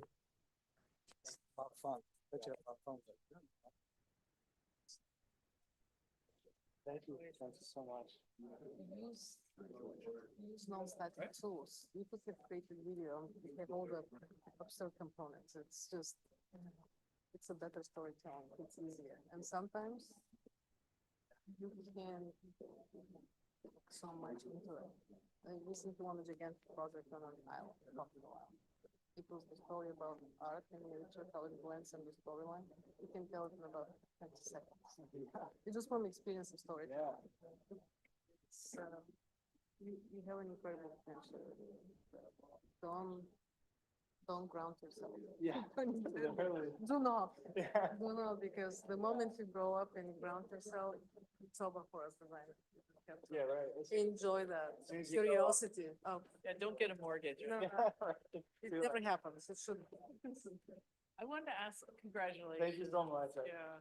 I wanted to ask, are you familiar with Fred Sharman in Baltimore? Yeah, I was looking at the book. Because I think he teaches at Florence. Or somewhere. I think he teaches, but anyway, I know him, I sort of know him, but I used to be connected with him on social media, which I don't do anymore, but he's easy to find. And he would be a good guy to know because, well, you said you saw his book. Yeah. Like, he would have been a cool person to come to this. He was like my first inspiration for why. Oh. I saw his book. He's And like he was totally approachable. Yeah, he was, it was like one of the images that I had, on my, like, thesis. Uh-huh. Yeah, it was, you know, what I think it's called Space Elements. The book, yeah. I remembered, like, when I was on Facebook more, he was talking about it, you know, getting a publisher, and then he was talking about it. Yeah, ready for publication, and then when it came out, it was like, wow, this is good for him. Oh, yeah. Huh. So what are you up to with this? You know, I don't know. I think that's part of the discovery process. It's Yeah. like, I think this project has gotten me like in this realm of like me. And it's just like, okay, what am I gonna take away from this? Yeah. Yeah. I think like I've become a lot more open-minded to the application of Yeah. what I do. Because I think, you know, in a way, you know, architecture, wow, practice. It's almost like this just. It's a way of thinking. Yeah. And an art form. I was thinking about the gaming industry. I was thinking of, I know there are other hubs, but Baltimore has some pretty heavy hitting companies. Not you want to be in this area, but like like for a hot minute there, and a long time ago, I was like so sick of architecture. I was like, maybe I'll go. Like they need design, you know, for the environments I think in it's those like, games. it's like the whole field. It's like architectural design. Yeah, but I think like it is, and now everything's been so like professionalized, maybe there are actual like college curriculums for that, but like would be way better at it than somebody who just learned about gaming over, you know. I think so. I don't know how meaningful it is, You but have like a little bit more of like technical thing and you know why. yeah, and then, and like, I don't know, I think it would be so fun to see put this in community environment, like have the people moving around in it. That was one of the things that if I had more time, I would have developed. Yeah. I wanted to make it so bad. I put David Bowie, Space Odyssey, Yeah. Oddity. Space Oddity, yeah. I wanted to put that so Could bad. have played that at the beginning, get us all in. I've been listening to it basically this whole process. Wow, that's so cool. You know, stay in touch with the school. I will talk Oh, for sure, yeah. I'm gonna come back for more, and hopefully, I've already been approached by some graduates that don't. Some of really some of in expressing complex ideas, size chunks in the but they can inspire you. I'll see if I can help you. Thank you so much. That would be great. So. You kind of got my heart rate up a little bit this morning. Oh, yeah. So what was Your heart. You were in the morning. Oh, my goodness. Let's get that question out. Yeah. But so what will you do? So basically, I ran out of storage, not only in my flash drive, but also my laptop. And so that's all I had access to. And so I was dealing with like, I mean, the space station.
There we go.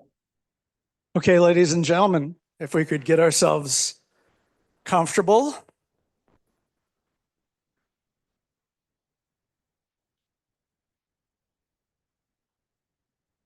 We could look over largely at this wall, this side of the room.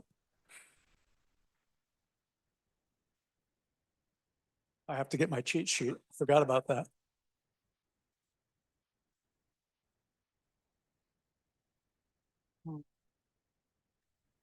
Amazing, I can actually see this.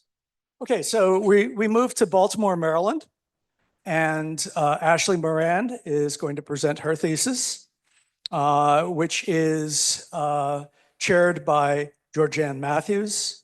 I was on the committee, Matt Bell and Catherine Howell. Go right ahead.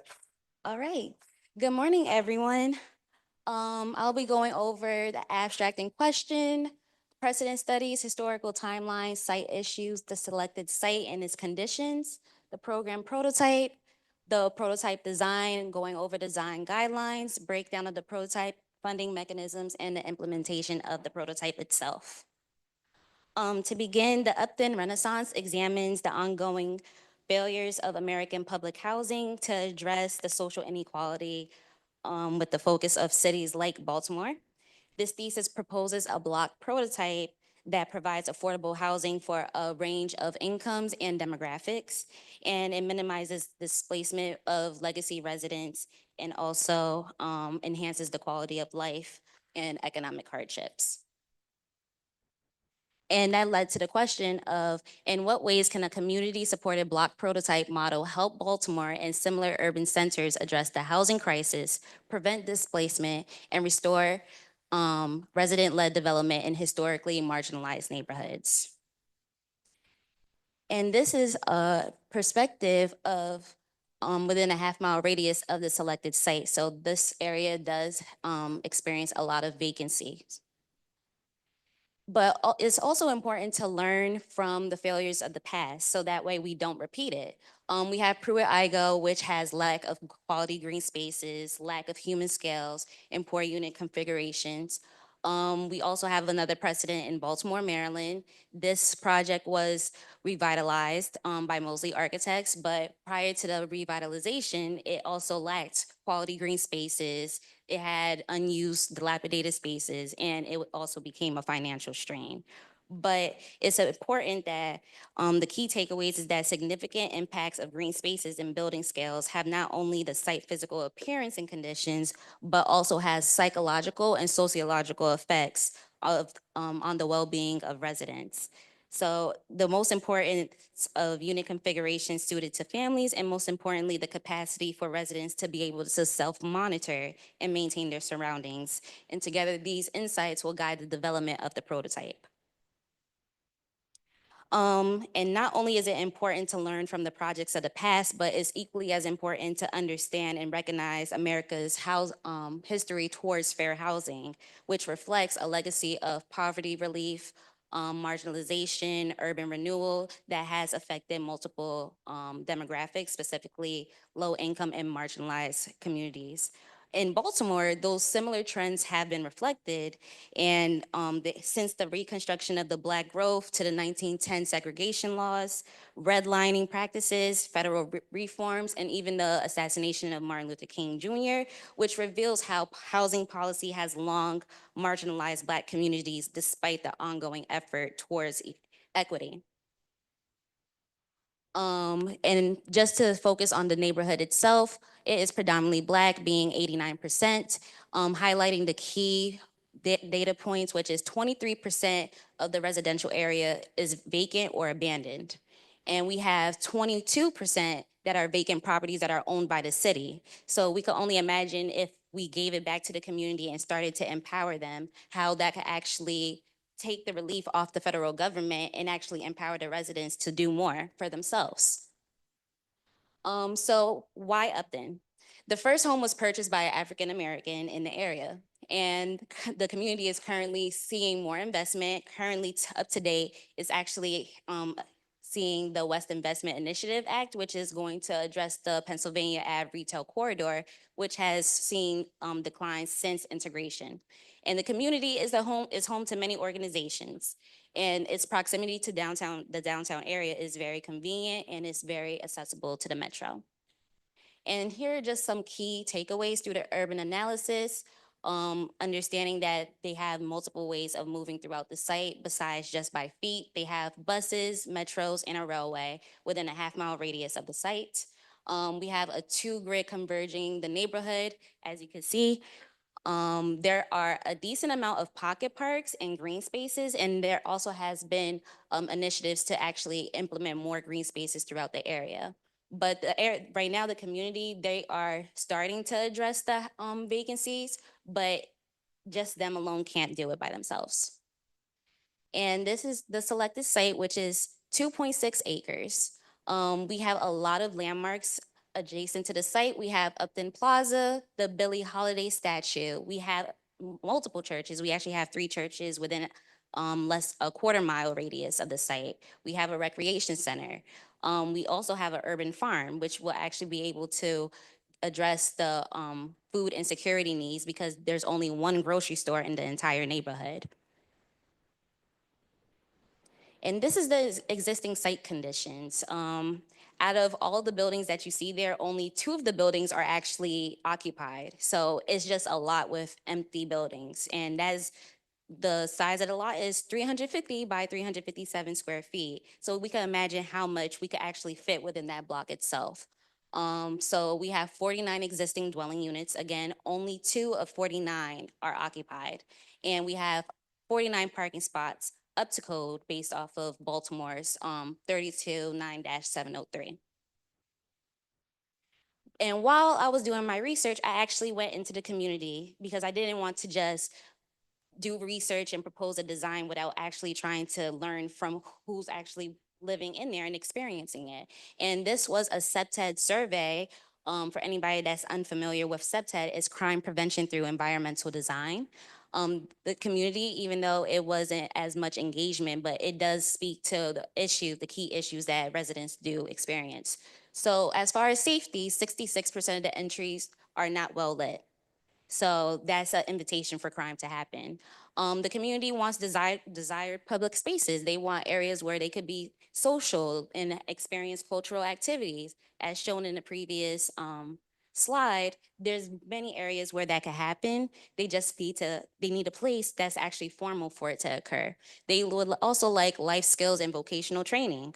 As we saw in the previous slide, the unemployment rate is at 22%. And then they would like outdoor festivals and farmers markets, which is very convenient. As mentioned, the site is adjacent to a urban farm. And then they would like year-round gathering spaces that promote social interaction. So these were guiding the ideas of why we decided to continue to develop the prototype. And it actually influenced the program proposal. So how do we foster community connections? How do we allow residents to feel connected to the environment that they're in? And how do we maintain their cultural identity without gentrifying and removing their DNA, essentially? Because this neighborhood is rich in history and we want to make sure that's preserved. And many of you may ask, why Upton Renaissance? So I looked at the definition of Renaissance: a revival or renewed interest in something, rebirth, revival. And I see that this will be an attempt to revive this block that's not really occupied, that has a lot of vacant spaces. You don't really see many people interacting with each other. And this is what the Upton Renaissance could look like. We have a lively courtyard with furniture. We have a diverse group. So we're actually inviting not only different economic groups, but we're also inviting demographics as well, because communities are diverse and they're not just occupied and comprised of one single demographic. And these were the design goals that really drove this whole entire block prototype, because again, you need to be able to foster community. You also need to support diverse and growing families.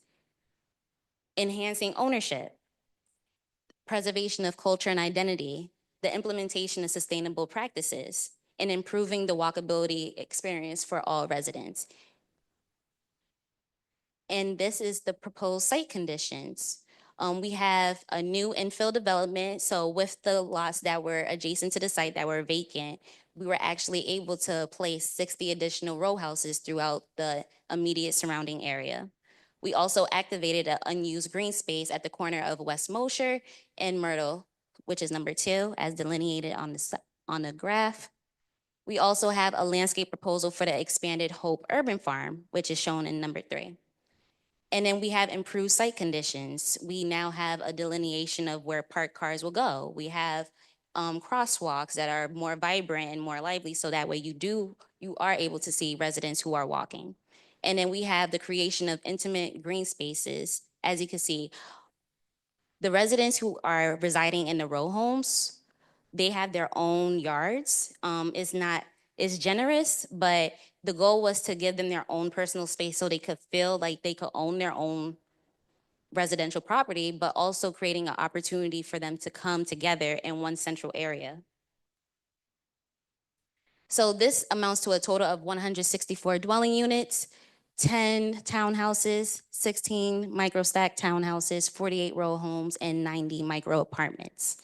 And this actually leads to a total potential of 223 off-street parking spots, which will address the growing population. And then we have the apartment floor plan configurations. The ground floor is open to the public. We have a public library because there are no libraries within the immediate area. We have a career and job development center within the library. And we also have a daycare center, which is something that was mentioned in the survey earlier. And then our townhome layout is very generous. This will be able to accommodate growing families that are larger than 2, even 4. We also have stacked micro row homes. And we have a typical Baltimore row house layout. And again, we're trying to address how we could empower our residents. So thinking about our stakeholders and community partners, we need to focus on giving community members control of their own neighborhoods, but while also working alongside neighborhood association and local municipalities to be able to get this to occur. And as a dual degree in community planning, I also had to think about how we could rethink our current planning policies. And this takes the form of a reparative planning, which was usually a top-down approach by the government. And that's not really working anymore. So now we want to double down. This actually proposes that neighborhoods use community block development grants and choice neighborhood implementation grants to be able to fund projects that way, which makes this a very ideal prototype, the ideal way to take the responsibility from the federal government and giving it back to the community. And then even taking it a step further, outside of just Baltimore, where else can we do it? So I found a block that was approximately the same size as the block that I had dealt with, and this is Druid Heights. And it fits very fine. And then we also have the implementation of this prototype in Chicago. So this is we don't have to just limit ourselves to just Baltimore. We could think about how we could address other urban areas throughout the country, because America overall has a housing crisis. And this is an aerial view of what the block prototype looks like. And thank you. And this is just an appendix with additional statistics. And I look forward to questions and comments.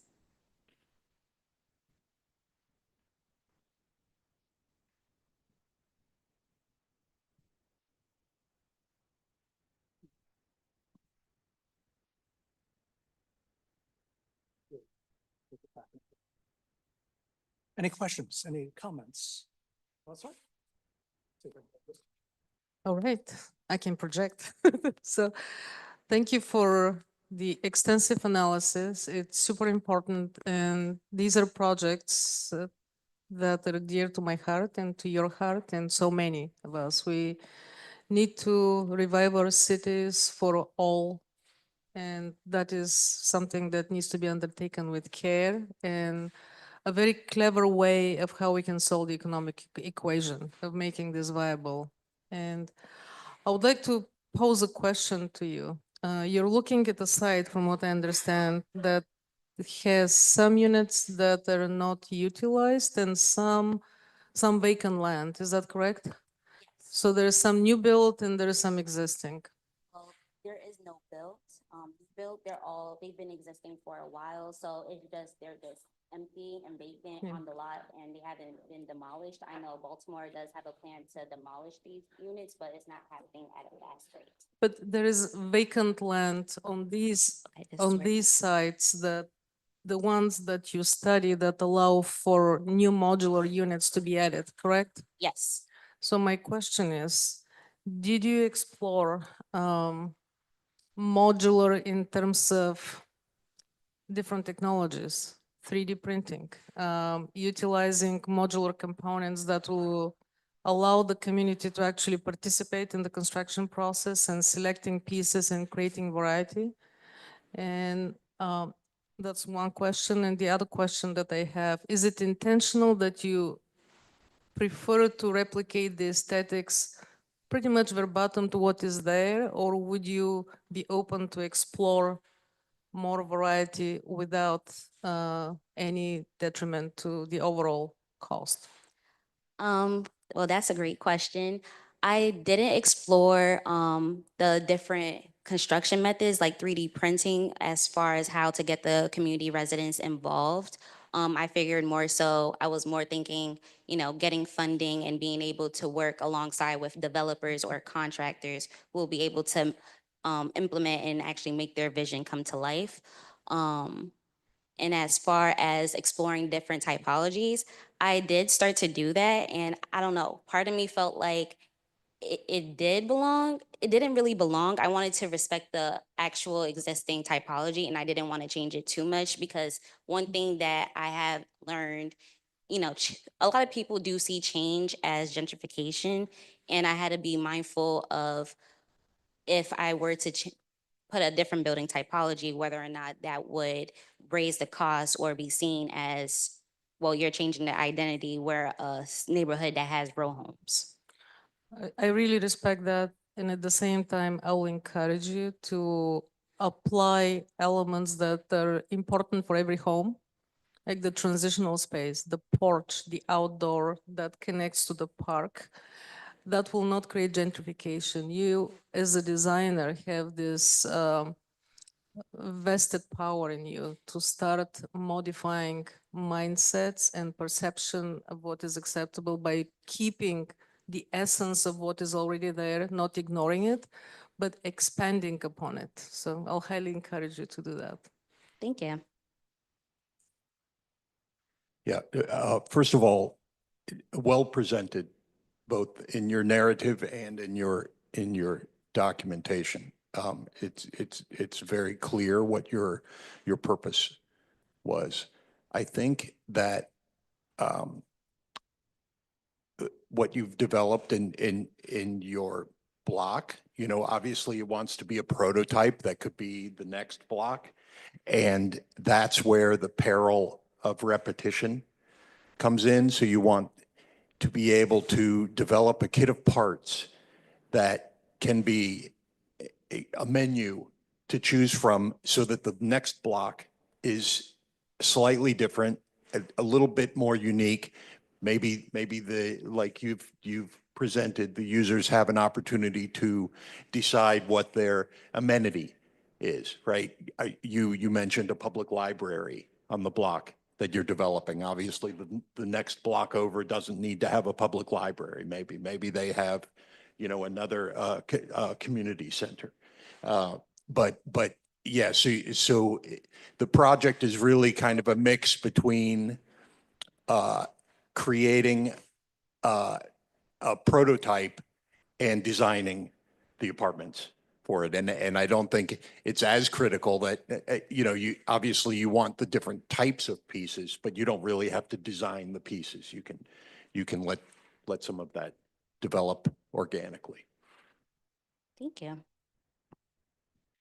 Yeah, I agree. It was well presented. Thank you. I really appreciate you diving into this issue. Housing has always been a lifelong passion of mine, and it really is really a difficult one to solve. And you know, there were things about the overall planning, the urban planning aspect moves that I would like to get into, but instead of doing that, I want to encourage you to keep pushing this for you beyond this, because be a little bit more curious in the sense that it's so hard to innovate in this arena. And whether it's pushing a jurisdiction to change their zoning, whether it's pushing current residents to think outside of the box, whether it's pushing a developer to be innovative, the construction people to be innovative, whatever, it's really interesting that, you know, as a firm, we've studied modular, we've designed a modular, we've studied modular mass timber, we certainly do passive house, we've looked at frames and component. It is so hard to get clients to innovate because it costs money. And I say that because keep pushing yourself to go way beyond what is there's a lot of competent things about this plan. Because it's really hard to push the innovation side. And to what some of my colleagues were saying here, when I look at the housing here, to solve some of this problem, we got to be really more dense with how we build. Interestingly enough, we're designing thinner and thinner buildings right now because we're trying to make apartment building units smaller so they can afford to build them. It's a really bizarre thing right now, but that is the right track. So I would go back and look, how many units did you provide in this whole area that you had to work with? And then see what happens if you increase it by 20%, 30%, 40%. And then you come up with a whole, I love the idea of the micro units. So you had it up here. When I started hearing the word micro, sure, there's this typical row house things, which is important to know how to do. And I think this was a really good learning experience for you. But what I'm getting at is the next evolution of what you do. And I really hope you stick with it, is it's really tough for the whole industry to really innovate to solve some of these problems, because some of these programs you talked about have been around forever and it still hasn't solved it. But higher density is certainly one of them, and being a lot more creative about the unit types. That's kind of the fun aspect. You know, if you talk to your grandma, what did you want in a unit? And you recalculate for her, this is really what you need. And that's the fun part of being a designer. And when we don't have to have a client to say, do this. Okay, sure, Mr. You know it all. But the opportunity to be innovative here is amazing. But again, I appreciate it very much, as you can tell. I'm hyper excited about it. It's a really important topic, so thank you.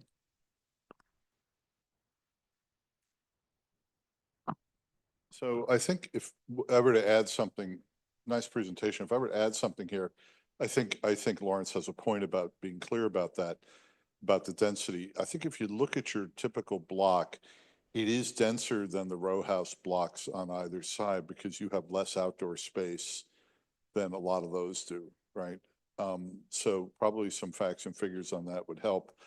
You know, and I think one of the problems of Baltimore, in my view, is that there is a monoculture of housing in a lot of these neighborhoods that is very brittle, that when certain kinds of economic conditions exist and, you know, people move out, there's not other kinds of building types that they can move into if they either have more money or less money, or they need a wheelchair accessible thing or something like that.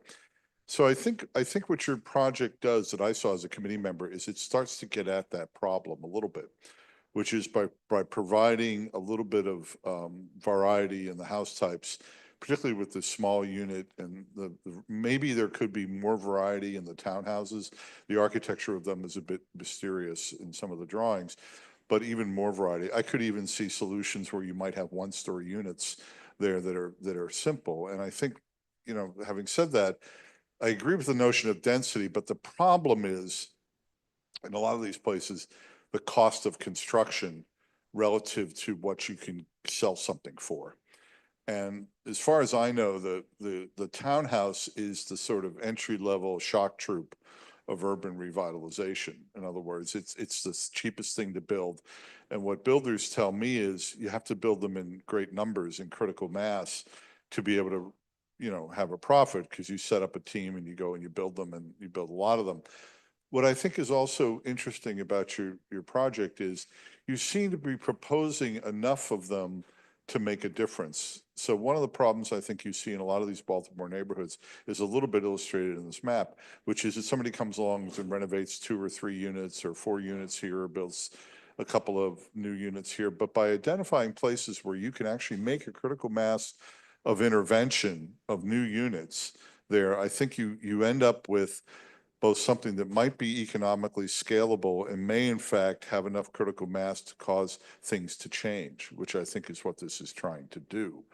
The inclusion of the residential building, I think, is smart to be able to also, put in residential buildings of that sort where they really hadn't historically existed, but there's obviously need for them, given, the sort of markets you look at in these neighborhoods, which are filled with a lot of folks who are aging in place and need places to go. I think were you to take it further, you do, I think what Lawrence is suggesting is say, well, what are the other permutations of all this? I mean, what are the other unit types? Are there other things that we could introduce here that would both scale in terms of having a lot of them, but also give variety as well?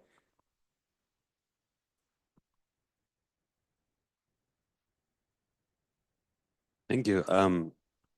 So one thing that strikes me at the project, I like the focus, and I think it's a really fascinating and well selected site and information, but I feel like that the panels have half the information and half the information is in the digital presentation. So for example, your site analysis, you tell us that there's statues and there's monuments and there's landmarks, but they were there and they're not here.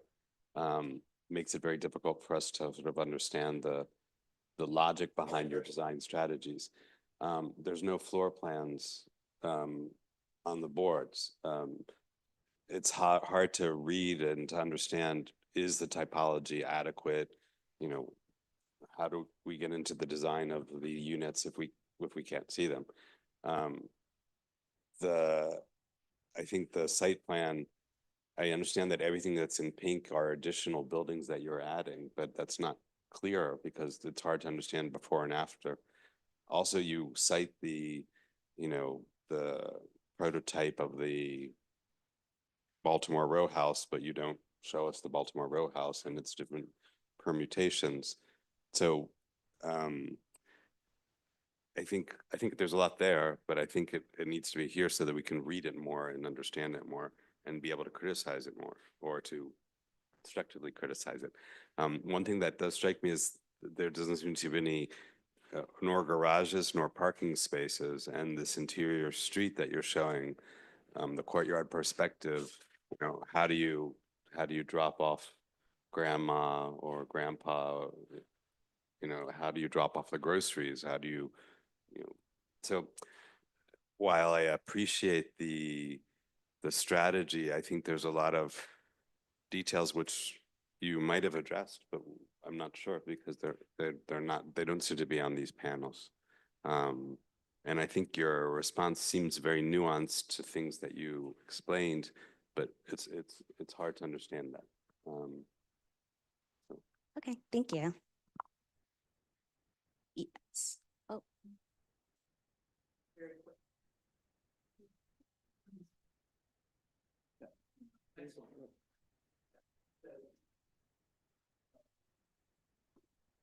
Look at that.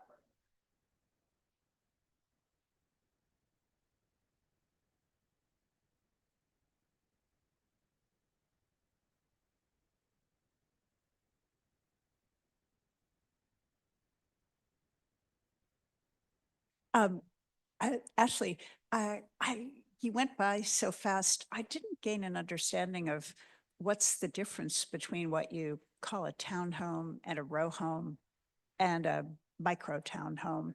So I'd like to understand more about what the choices are. Sure. This is the townhome. Yes, this is the townhome layout. The townhome layout is way larger in scale, is 18 feet by 30 feet deep versus the regular row home that is 15 feet by 33. So can we see that? This is a stacked micro unit. So this is 18 by 18. Okay, wait.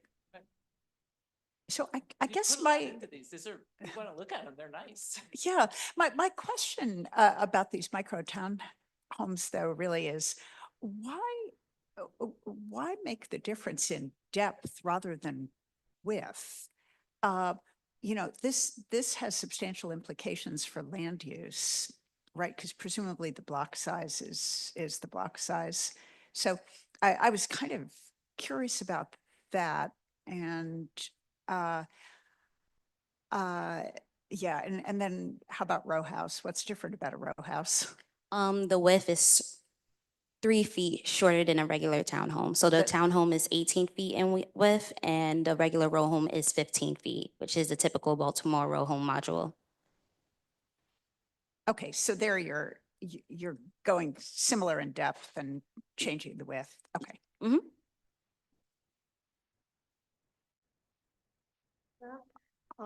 I'd like to go back to the first juror's comments about innovating. And since one of the strategies Adam and I have used and I use in other classes is studying buildings over time. Completely agree with Adam that there needs to be a bit more context moved from your presentation onto the boards. But one of the really big issues with row houses is light, you know, and also in terms of a micro unit, I actually lived in something like that, which is called a Trinity in Philadelphia, where you have used to be sort of servants' quarters, more or less. Father, Son, Holy Ghost behind the main row house. There's some really great literature on that and also how it evolved and what its constraints were. But by innovating the type respectfully, you have the opportunity, for example, if there were a one-story accessible unit on the ground floor and a 2-story unit above, you have the possibility of sort of slicing into it and bringing light down into the row house. Still haven't solved the light for the accessible unit, but there might be some other strategies for that. Thank you.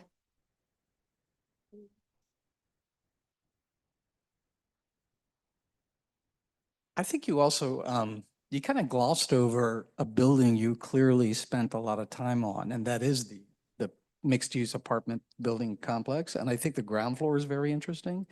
And I think it is sort of, I think you explained that that's the center of your development. So I'd like to hear a little bit more about, you talk a little bit more about particularly the ground floor and how this supports the rest of the community. And don't have to go through in detail, but the upper levels are all like typical units, flats or apartments, or I think it's an interesting building. Yes, so based off of the engagement from the survey, a lot of them mentioned that they wanted job vocational training.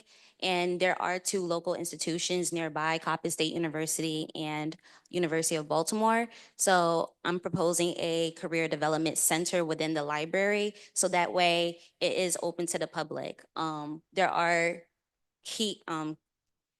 key accessible doors to get people from the ground level to the upper levels so they could actually reside in their units. But I figured that I wanted the ground plane to really be accessible to the public. So not only do we have a library and a career center, we also have a daycare center. So that way we could actually address the young families that are in the neighborhood. We also have a lobby, a beautiful mezzanine area to address the residents that are staying in the area. In addition, we have a cafe. I thought about when I used to actually go to the library with my mother and we would stop at the cafe. And I said, okay, this will be a great connection for me to build between being able to study and being able to actually enjoy something as well. And in one of the buildings, this is actually going to be adjacent across the street from the urban farm. I actually gave them retail space. So you actually have a fresh farmer's market at the ground level as well. So this is really a building that's supposed to bring the community together. It currently is gated, but hypothetically, one day when crime does get better, the gates will actually be removed. And this will actually be a very welcoming and inviting block for the entire surrounding neighborhood. And the only other thing I meant to say, so I don't want to take more of other people's time, but once you did that and setting up that relationship with the green space in there, I think it's okay to think of that space as not just green. You can program it with hard surfaces that allow it to be a little bit more flexible. Green's very important, and you can still have trees. But I think even just showing how that takes the very public, transparent kind of uses on the ground floor and into that green space would make the vibrancy of the story of your project even stronger. Thank you.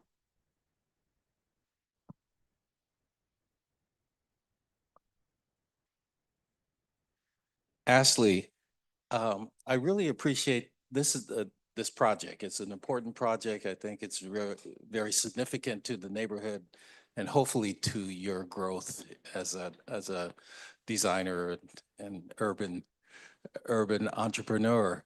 And there's a lot of opportunities here. You've laid out a position that allows a lot of opportunities, both for this neighborhood and as your prototype suggests. And I wish that you could connect to us or for us more of your goals. I love your goals. There's more eyes on the street, the sustainability, so on and so forth. And it would really be nice to see how you connected or tried to connect those goals to what you're planning there.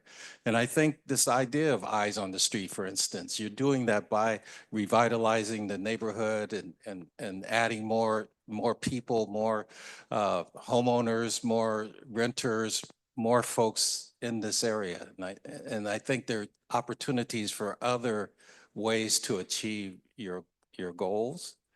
And I love the variety of units that you have, right? From the micro, I think the micro units, the row houses, the townhouses, the apartment. So you created this whole variety of units that I think is important in the revitalization of this neighborhood. I think that was a good decision. Some of the opportunities I think can exist on your corners, right? I really feel strong about how we as designers treat the corners of our communities.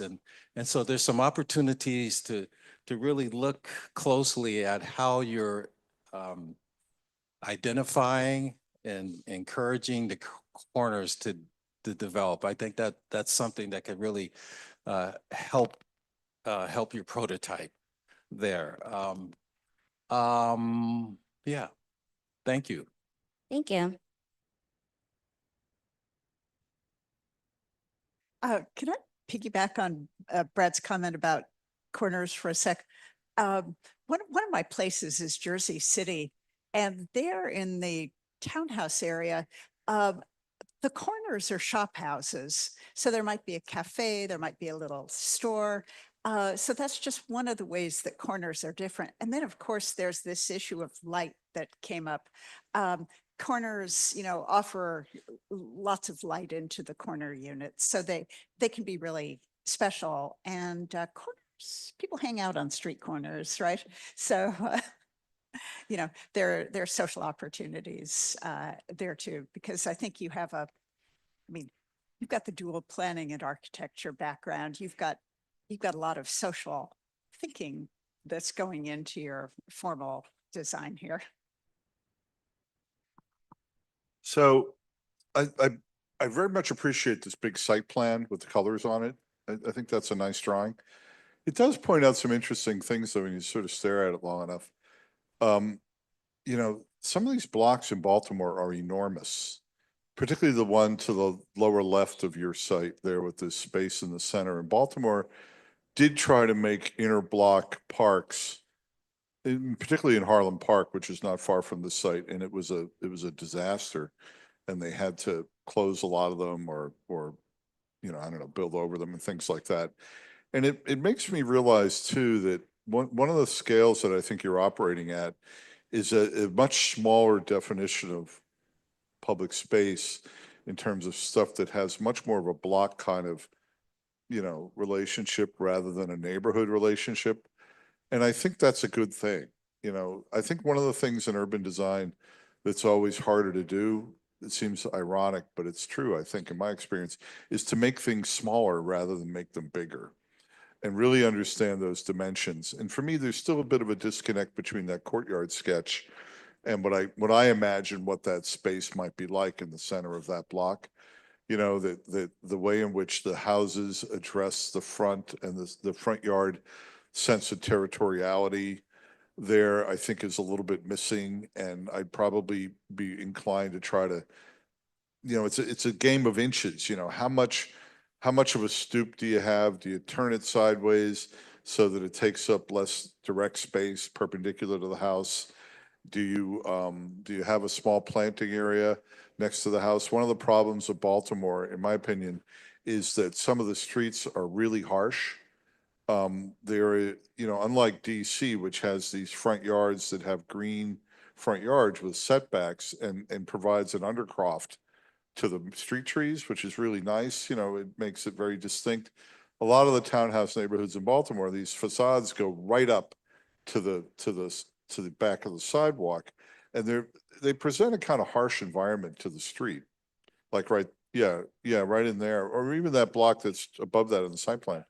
And it makes me wonder a little bit whether, people do pay for green space and they like things when there is some green, adapted to what they're doing. And maybe another iteration of this might have included how the perimeter works of that block, that the perimeter might have a little bit more green than you've given it to soften the relationship of the individual building to the street.